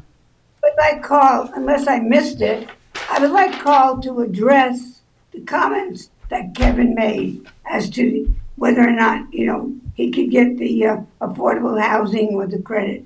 So, Carl, I didn't hear you. You keep talking about the size, but could you address those issues that Kevin brought up? So, yeah, Kevin addressed circumstances where we could achieve this without a variance. Yes, that's right. Yeah, so those circumstances involve either the purchase of a development right or acceptance of a lot as an affordable unit. Yeah. The preference of the applicant is to pursue neither of those, given the precedent, the character of the community, what we believe is the precedent, the reasonableness of the relief requested, and the burdens of an affordable unit affecting not only the resale of all of those around it, but of the other lots in the parcel, but those around it, because an affordable unit necessarily sets a negative comp to resale, which is the point of this. And two, rather than purchasing a development right and putting it on the property. So there are options that we could pursue. I would grant that they aren't guaranteed. Just purchasing a development right, you still need approval from the building department or the planning board to put it in. But we So outlined those this in our isn't report. We did this say isn't those a were this isn't a unilateral decision we can make. We'd still need approvals for that. But And do we know where the planning board stands on The this? planning board prepared a pre-application report. Our pre-application reports identify issues, planning issues, design issues. When we get to the issue of yield, our report simply said property does not yield for. The applicant would either have to transfer a development right, do an affordable unit, or secure relief from the zoning board of appeals. They didn't say one way or the other if they supported it. They typically don't, unless it's an outrageous variance, and that happens. The planning board will say, we do not believe a variance should be granted. They didn't do that in this case, but they did outline what the options are, as we normally would do. Can I I ask you, would what like is it? such a memo, and I would like it to address. We have it. That sounds like we. Okay, if It's in our if all packet. this is covered. Hold on, in the I'll go dig recommendations it and up. findings, it says the planning board's preferred map is the PRD plan with the open space located in the eastern portion of the property adjacent to existing town open space. Correct. Okay. What implication does that have on the decision we're making here today? None. If any at all? We will cluster that and put the open Okay. space in the back with 3 or 4 lots, or 10 lots, or 50 lots. so the decision you make if you were to grant this variance, you empower the planning board to create the map that they To prefer. create the map that they prefer based upon, in a configuration that they design. Exactly right. Okay. But you are approving a different map. You're approving a different map, a yield map, which once approved, they can then use to reconfigure. To Well, reconfigure it. Just to Okay. clarify, I don't want to state that the planning board's position is that they prefer a 4-lot plan. than That's, cluster and I plan. said that And before. you did say that. I did say that. You did, Carl. I just want to get that on the record. They are supporting a cluster plan, whatever that means. So they Whatever, are, how many the lots. planning board did not say, in full disclosure, but as I said, the planning board did not say, we want this to be 4 lots. The planning board said, you're asking for a 4-lot subdivision. If this is how we'd like the 4 lots to look, you need a variance to get there. And you would not go with the 3-lot subdivision? Well, the preference, we're here asking for relief for 4. And we believe we've met the standards to get that relief. But again, as I said, we had a nice conversation outside with the neighbors. I think you're gonna hear from 2 of them. And we want to adjourn this to see if there's an opportunity, again, not dispositive or determinative, but I think influential. If the neighbors are on board with the 4-lot plan, maybe that would get you more comfortable. We're always interested in compromise and negotiation. So, We really like to hear I from the like neighbors, that. so why don't you, did you, I think I saw you in before, so you want to come up and? They've both spoken before. Yeah, yeah. May I say something, Susan? Yes, go ahead, Helen. I still, the only thing that I've heard from Carl as why he is not choosing to use the 2 alternatives that Kevin has suggested that he could use and not need us is mostly financial. And I don't see that that's our position to give people what they want because it's more valuable. So, Well, financial cost is a burden, and that's part of your analysis, benefit versus burden. So, and we do it all the time. And you With said that as-built the structures, amount of what's the relief, cost if to it were replace them? 4, was minor. So there's like an argument that, you Yeah, I know, mean, even the planning board report notes that it's 3.6, they are short, Wait, 3.64. Yeah, that's a mistake. Don't repeat that. It was a mistake. I thought it was 120. I thought it was 120-foot lot width. It's 150. It's 150. Yeah. Oh, all right, well, either way, it is minor. yeah, It's like 30-something feet. and also when the planning board 34 gave feet. the options, they gave the 2 options that Kevin had mentioned and listed us as number 3. So why he has not examined 1 and 2 is Apparently something he that. has. He's examined it. He just he rejects prefers not to consider them. Right. Okay, Well, ladies, not you want to consider come them, up? pursue them. Yeah. Come on You up. know? Thank you for the elegant clarification. Okay, and I did swear you in before, but please state your name again. Actually, you didn't, but I am an attorney. This is not my area of expertise, Okay, well, but I that's am an good. attorney. My name is Laurie Morano. My address is 296 North McGee Street, Southampton. Okay, Lauren. So, yes, we did speak with Mr. Benincasa, and we did agree that it might be fruitful for us to have a conversation and see if we could come to some kind of agreement. But that having been said, I still feel it's important to get our opposition on the record while I have the Okay, good. opportunity to do it. So the way I'm understanding this Are is. you representing yourself or someone Yes, else? myself. Okay. I'm representing myself, but I am going to introduce or speak about some submissions that were made by one of the other neighbors, Joanne Morse, who could not be here tonight. Okay. But I'm not representing her. I'm Gotcha. just Okay, that's fine. speaking the same talking points. Okay, so the way I understand what is actually being requested here is we are going from R40 to R20.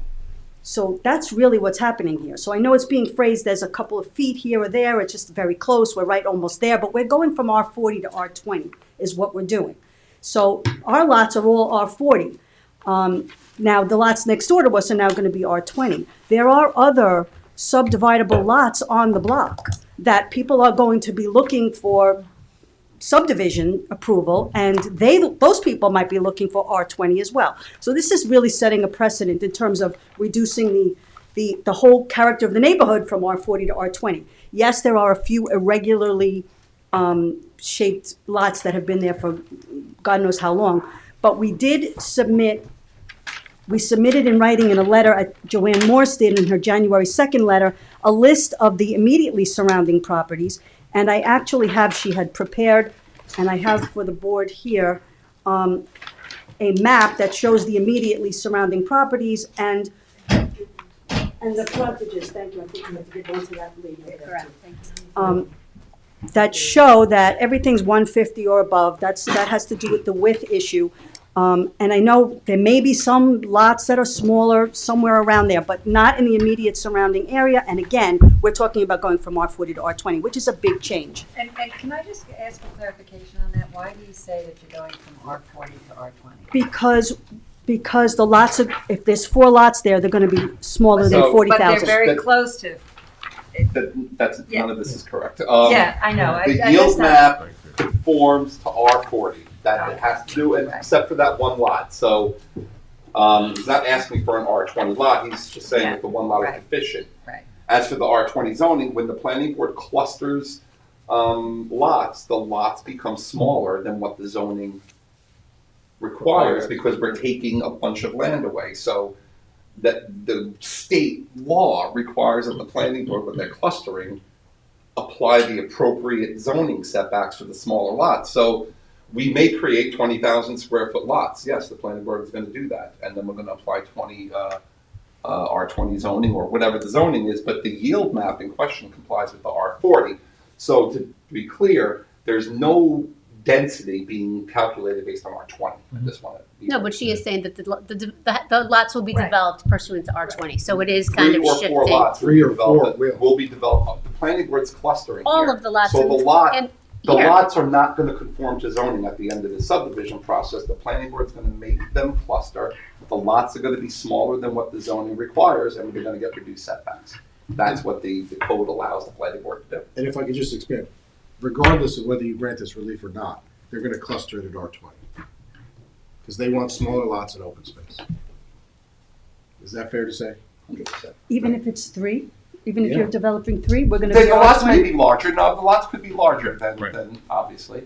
But the other side of it is, There's we've nothing already said, between R40 and R20. there is nothing in between R40 and R20, and he can still get the 4th lot anyway. And the intention is the 4th lot, the lot to the east would be open space or partially open space because of what it abuts. Abuts. We put the open space next to it.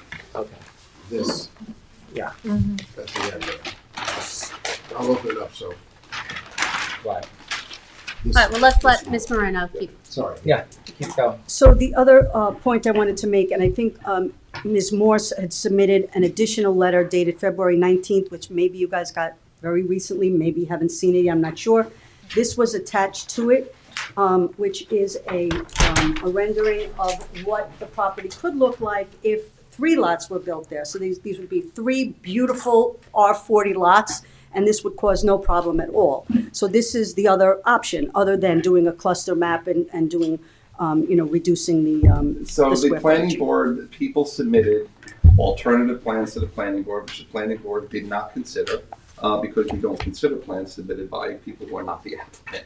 And that plan doesn't have open space clustered in the back, so the planning board's not gonna go with that. But I just want to be very But did clear. the planning board consider just like forget about open space, like a standard 3-lot subdivision? They considered, no, on the pre-application, we got the yield, so the yield is the standard plan. So let's call it 3 or 4 lots. Right. The planning board has the option of doing a standard plan that conforms to all the zoning or clustering. And in this case, they opted for the clustering. They did consider the standard plan. Gotcha. That shows 4 lots, and they said they're not interested in that. They almost always cluster. Fair. Yeah. Anything more than what? Anything between 3 and 4? If there's open, but we have a 2-lot that If we're there's looking at, a adjacent cluster. open If there's space. adjacent open space, Gotcha. reserved farmland, something like that. Wetlands. I'm sorry. Let's go back to the. Yeah, no, I'm sorry. So I'm not an architect or a designer by any means, but I'm sure this could be configured to show some open space. In fact, this does show open space on the side, which would be contiguous also with the preserve behind. I think that's what the goal of the planning board was to be contiguous with the town space that's behind the property. And so I think this also shows some open space that would be But contiguous as with I that property. understand it, the planning board rejected that. Wants it in the that's back. theirs. The Yes. planning board didn't even see it because they're like, you don't own this property. No, I think it wasn't it submitted? Do you I, see? but I had 3 alternative plans Yeah, submitted. I The think planning they board had did not alternative review plans them submitted because to we can't them. review plans. So not we don't submitted by design the planning board. Oh, We We don't, understand we the planning don't, board can't do the anything only about it. issue that's before us is whether this is a 3 or a 4-lot subdivision. I guess it goes to the issue of it isn't necessary. The variance isn't necessary because they can build 3 beautiful houses on 3 big lots and cause no problem. So the variance isn't necessary, and that's the point I guess I was trying to make. Let me also assure you, I think we all understand the sensitivity as adjacent property owners, why you would prefer what you just showed us to something else. I think we get that. Okay. Okay, the other point I would make is, again, the precedent that would be set in the neighborhood. There are other lots that can be subdivided. So we're going to be going through this process over and over again on the block. The character of the neighborhood would be definitely changed, and the density as well. 4 versus 3, obviously more people, more cars, more driveways, more activity in the area. So for all those reasons, we are opposing the variance, but we are willing to speak with Mr. Benincasa to see if some arrangement can be made. I believe Ms. Cooper would also like this. Thank you. Jane Cooper, 294 North McGee Street. And I don't have too much to add. We've talked about this, more than I really want to talk about it. But actually, just to give you a little more information, when the planning board did meet, we did discuss maybe putting a trail along the southerly border to utilize some of the open space requirement, I thought. And Anthony tells me he's not sure if that buffer would, if we granted if we said we'd go along with the trail, would that count as the open space because it would be contiguous? And, I think that that's something that we didn't want to hear about because we were worried about people walking back and forth and from the danger. And now all of a sudden we're like, well, is it probably, very few people will be walking back and forth, and instead we'll have a big house with a pool and a tennis court, So now we're okay with the trail. So just so the board understands, because the planning board is the one that has to lay this out, that's what we do. But ignore this green spot here, we're not gonna put open space there, it's all gotta go in the back. What we talked about at the planning board level, because we also got a referral from our Trails Advisory. The Trails Advisory Board would like a trail option through the property to get from the town open space to the road. So. We talked about that. No, There's no connection here. I'm just saying, that's what their recommendation, that's what they said though, that's what they told us. The point is, the planning board routinely does buffers adjacent, to residences, that because you have setbacks and you can't build anything, we'll create the open space at 25%. And then on top of that, not included, on top of that, we will establish buffers, which actually then adds more green space than the minimum open space required. So we could create a buffer between property owners without calling it part of the open space. We could do conservation easements, covenanted buffers, whatever it is, a trail easement, whatever it's going to be. And that was agreed upon at the planning board meeting, in concept at least. But what I'm talking about, I think, was additional to that. Because it would then, move the houses back a bit. But we really do support an application for just 3, not 4 properties. Okay, Thank you. so, is there anybody else in the audience who wishes to be heard on this application? Anybody on Zoom who wishes to be heard? One is there. Nobody? Okay, so, John, you're the lead, but Carl has indicated he would like this adjourned. Which, yes. John Leonard. When would you like to come back, Carl? I think it's 4/3, 4/17. We closed out all of March. 4/3 is obviously. It's a Thursday. Yes. It's a Tuesday, Carl. Probably just do me a favor. If you guys come up with a design that you think, present it to me, because we got to get the planning Well, board. that's the thing, and I explained this to them. That You know, we could I- agree on whatever we want, and the planning board would say. It's got to "Thanks come to for sharing." planning, so, This is what we want. yeah, This is so what we're doing. any discussions, let's bring it to the planning board. Okay. So I move to think hold this 4/3? application open to the April 3rd meeting. Second. Mr. Leonard. Aye. Ms. Kane. Aye. Mr. Mr. Reddick. Mr. Riccone. Aye. Ms. Burgess. Chair votes aye. Okay, thank you, Carl. Good night. Thank you, Good ladies. Good night. Okay, turning to number 14 on the agenda, the application of Andrew Fedor, 165 Noyak Avenue, Noyak, Suffolk County Tax Map Number 900-5-3-21. Here, Chris. Oh, that's right. Mark's name is Paul. Out. Hello, gentlemen. Hey guys, how are you? Good. How you doing? Fantastic. You waited a very long time. Yeah, I mean, were you having fun? Oh, if I already have your IB twins. You get to sit back there, watch Netflix. Fantastic. Okay. It's like it was a fun night, huh? I had so much fun 7 weeks ago. I figured we'd come back and do it all Do it over again. Do it all again. What the heck? All right, so Thank you. I've sworn you in. Not me. Oh, Not him. okay. He was sworn in. He's Okay. he's our new guest star. Yeah. Okay. Okay. Are you an attorney? consultant? No. Okay, so let me swear you in. Do you swear to tell the truth, the whole truth, and nothing but the truth? I do. Please state your name and Sherwood, 10 Crescent Street, Sag Harbor, New York. I'm the architect for the project. Matt couldn't be with us tonight, so I'm pinch hitting for him. Okay. Okay, so what's new? So you just want to confirm this is Andrew, right? Yeah, I'm sorry. Yeah. That's me. So I watched the video of the last meeting so I could catch up and hear all of your concerns from the horse's mouth. Spoke with Matt and Andrew and sort of got the gist of what their takeaway was, and came up with what I think is a pretty nice arbitrated solution here, which was to take the roof line, which had been running side to side on the property line, and rotate it 90 degrees so that it was running parallel with the property line, which basically all but takes away the need for the pyramid. I mean, we went from 874 down to 250, 71% reduction of what we were asking initially. So, and some of the other comments that I did hear at the last meeting was, couldn't it be made to look more like the house? And now it really is, because it's sort of following the length of the property.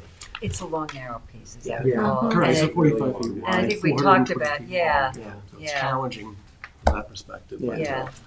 So by taking that roof and turning it 90 and running it, parallel with the property instead of perpendicular to it, it really basically got rid What of is the reduction from what to what? it. Went from 874 to 250, so it was a 71% reduction from what we were asking. Okay. We became a little more than halfway. Almost 3/4. Yeah. But, 74 but to what's the 250. total amount of pyramid now? that on you're the seeing? property? 2335 on the house. And were there, do we have additional plans or They- any documentation to show us Yeah, what I you're mean, doing? they were submitted. In this middle, it's a letter. Tonight? It should be Yep. a letter from Matt Ivins, and Oh, attached great. to it is, It's a memo from Art. something. Memo from Artie, Yep. your Hauser. And Oh, you here it can is, share here it is, his here it plans. is. Sorry. Okay, Yes, so today's if I add it up correctly, it's gonna be 2,585 cubic feet, is that correct? For the entire property? That's the entire property. And do we have that, do we have the calculations What is on it? here? Yes. Yeah, So those are primary just a dwelling calculation for the garage. Was The primary are on that side. 2335, and now you add to that the 250, and that's how I come up with 2585. I mean, Sounds right, yeah. But we advertised it for 2335. That's the house. Yeah. that was just the The one. house, Now it's yeah, got further that. down, Is the the garage? garage was advertised for a total of 874. Okay. So what was reduced? The garage? The garage. The garage. Gotcha. We didn't touch the house. Gotcha. So the house is still 2335. Yeah. Right. Okay. And then we reduced the 874 to, give me that number again, I'm sorry. 250. 250 plus the, so what does that break down to on the east and the west? It is all on the west. All the cubic. Okay, so the Yeah. 287 on the east is gone. Correct. And one of the interesting things about it, if you looked at the elevations that we submitted, it's usually when you think about a pyramid violation, it's usually up high. It's a ridge, it's a gable, it's something like that. This is basically the soffit, the gutter line.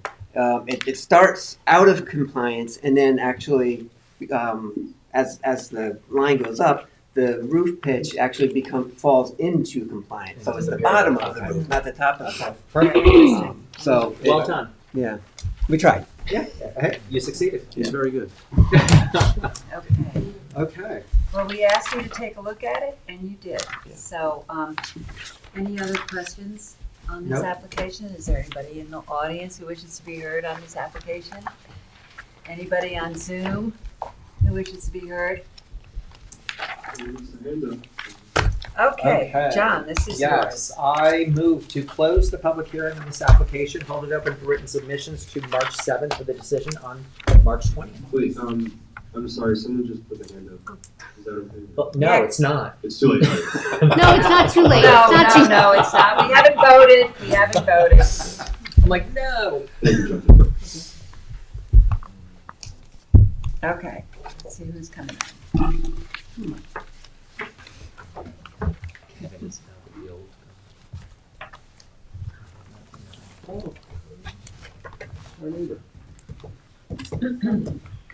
Hello, can you hear me?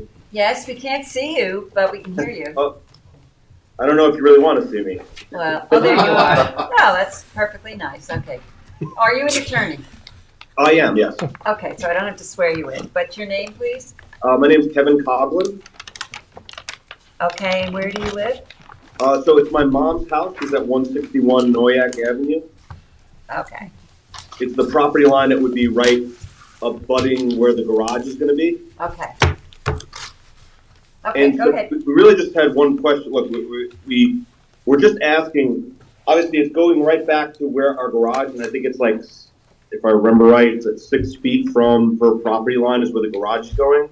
The other side of the property, there's like no houses or anything. We were really just asking, is there any way the garage could just be, because I think on the other side of the garage, there's a lot more space between the property line and the garage. We were just asking, can they just reverse it and be 6 feet from the other property line? And I forgot, I'm not looking at the plans right now, but I think it was, 14 feet. I don't know if it was 12 feet or 14 feet from the other property line. Can I ask you, are you east or, are you to the east or the west of this property? They're west. So we're the property that would be 6 feet from the garage. Not Well, it's 9. It's 9 feet. It's 9 feet. and what's the other side? 14. Okay, so I guess, so that's what we're asking. Is there any way to just switch it, if it's apples to apples, to be 9 feet from the other property line and 14 feet from ours? Because there's no houses on the other side, is what I'm saying. Any problem with that? I would say that it could cause an issue with the sanitary design, because if we flip-flop it, then any access to the house, which we've been trying to preserve for, an ambulance or, bringing, anything up to the house, would be cut off if we shifted it, and you can't drive over the septic. So the other issue is if on where the shed, what is the garage, the driveway is going to be on the other side, so cars and other things would be. You might want to think about whether you really want what you just asked for. Yeah. Because that's where the driveway is going to be, and cars coming in and out, as opposed to the side closest to you, which is just going to be the garage. Right. That's true. Okay. I mean, just think about it. Is this Is this what you're talking? Is that septic? Well, yeah, in addition, I mean, this is undeveloped trees. It's not showing on the survey itself. And we want to maintain as many of the trees as we possibly can without needlessly removing them. Obviously, the dead ones. Yeah, but he's just talking about shifting this No, little garage. I understand, but moving the driveway to the. Oh, but it would involve moving the driveway. Moving the driveway, which would mean we'd have to remove these Why would you trees. have to move the driveway? Because the way the driveway, where the garage is situated, the driveway comes up this way and it kind of curves to the left. It would have to go on the far left side of the property and curve to the right. Yeah, I don't think it's really doable. I don't see that, but. Okay. And just really quick, it's more of a point of clarification. So I understand they redesigned the garage rather, because that was the other, obviously it was a lot fuller and the windows were gonna be, so not seeing what the new plan are, does that mean that there's not a second story? Yeah, there is. It's a proposed 2-story garage. Is there any screening? Do you have any shrubbery, hedges, anything between the two properties? Currently, no, but we're planning on screening. We could screen it. That's not. Yeah, You would be willing to put that in the variance? Absolutely. Yeah, absolutely. Okay, so there you go. He can screen it for you so that you won't see the garage, and we can make that a condition of the variance relief. And when you say screening, what does that mean? It would be like trees, hedges, privet. Because I think my mom's only other concern was just like, are those windows going to be like looking down on her? No. Let's play the Are there patio. no windows on that west side? No, the west side. Yeah. There are no windows on that side, on your side. No of the garage. dormer, no windows. It's a wall and a roof. Yeah. Okay, so nobody's gonna be looking into your property. All right. So, hey, I'm just asking on behalf of my mom. No, I think it's good to get clarification. I mean, you know. Good of you to do that for your And then mom. there's no way that the garage could just be closer to Noyak Road, No, right? because they've got Which the would septic not field in right at there. the back of the house. Yeah. There's equipment. There's a what? Equipment. Septic. Gotcha. Yeah. Okay. But we'll definitely make a screening condition of the variance. Okay. Okay. Thank you. Thank you for your comments. Okay, thank you. Anybody else? Peter on Zoom?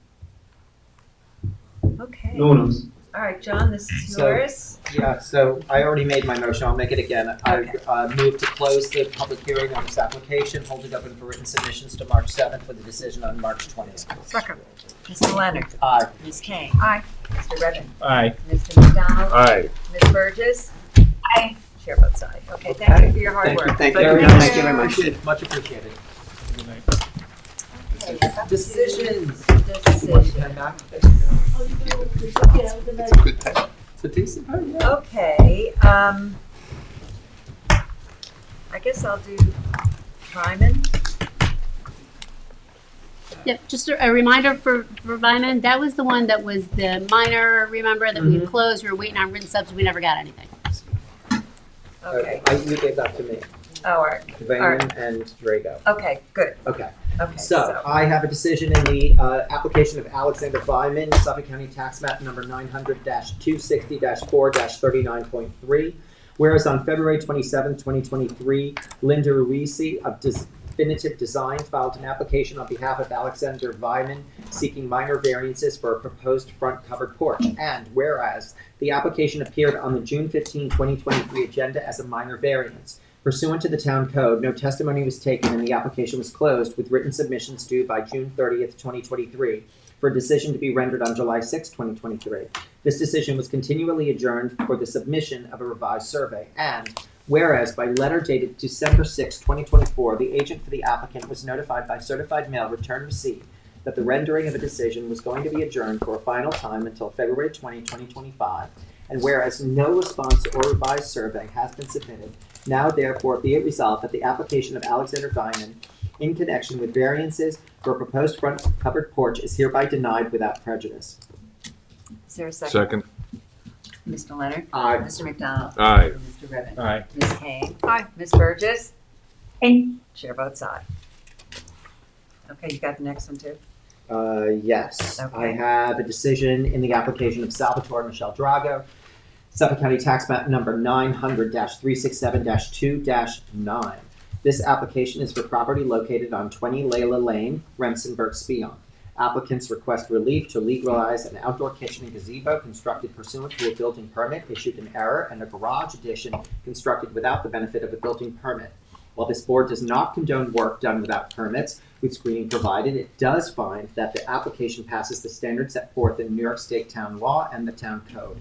Therefore, this board grants relief from the following provisions of the Town Code to legalize an attached garage addition, an outdoor kitchen, and gazebo constructed without a building permit on a non-conforming lot. 1. For the garage addition, Town Code Section 330-6, General Regulations that references Town Code Section 330-11, Residence District's Table of Dimensional Regulations for a principal front yard setback of 72.4 feet where 80 feet is required. 2. The outdoor kitchen, Town Code Section 330-6 that references Town Code Section 330-11 for an accessory side yard setback of 23.5 feet where 30 feet is required. And Town Code Section 330-76D, placement of accessory buildings, structures, and uses in all districts, and Town Code Section 330-83C yards to allow the outdoor kitchen to remain within the required minimum side yard for the principal building. And 3, the gazebo, Town Code Section 330-6 that references Town Code Section 330-11 for an accessory side yard setback of 24.8 feet where 30 feet is required. These variances are granted as shown on the site plan prepared by Nicholas Overo, R.A., dated December 2, 2024, and floor plans and elevations prepared by Nicholas A. Barrow, R.A., dated February 12, 2025. The granting of this relief is subject to such other conditions and permits as applicants have already acquired or may otherwise have to acquire for final approval of the subject premises, including the installation and maintenance by the applicants and all successors in interest of vegetative screening around the gazebo along the north property line. Second. Mr. Leonard? Aye. Ms. Kane? Aye. Mr. Ribbon? Aye. Mr. McDonald? Aye. Ms. Burgess? Chair votes aye. Okay, Kevin, I think you're next. Change it. I think you have one. I have change. You want to do Yeah, that's next one. I'm going down the list. Okay. I don't know. So, I'm going to make a motion regarding the to approve the application of Chang Ji, Suffolk County Tax Map number 900-211-2-20. This application is for property located at 13 Oker Lane, Shinnecock Hills. Applicant requests variances to construct a two-story dwelling on a non-conforming lot where variances were previously granted for an addition, but where the existing house deteriorated during construction. This application passes the standards set forth in the New York State Town Law and the Town Code. Therefore, this board grants the relief from Town Code Section 330-6 General Regulations that references Town Code Section 330-11 Residence District's Table of Dimensional Regulations for a principal front yard setback, the northerly property line, new lane, of 66.8 feet where 80 feet is required for a proposed two-story dwelling, and Town Code Section 330-83D yards to allow the proposed 4-foot by 8-inch basement stairway attached to the north side of the dwelling to encroach more than 4 feet into the required front yard, to wit, a setback of 61 feet and 11 inches on a non-conforming lot, as shown on the site plan approved by Miguel Weinstein, dated January 3rd, 2025, and the plans and elevations prepared by Miguel Weinstein, registered architect, last revised September 30th, 2024. This decision supersedes and replaces ZBA decision number D as in David 024028 dated April 4, 2024. The granting of this variance is subject to such other conditions and permits as applicants has already acquired or may otherwise have to acquire for final approval of the subject premises. Second. Mr. McDonald? Aye. Mr. Leonard? Aye. Ms. Kane? Aye. Mr. Evans? Aye. Ms. Burgess? Chair votes aye. Okay, I've got two decisions. The first is Millar West Pond, Suffolk County Tax Map 900-84-1-32.19.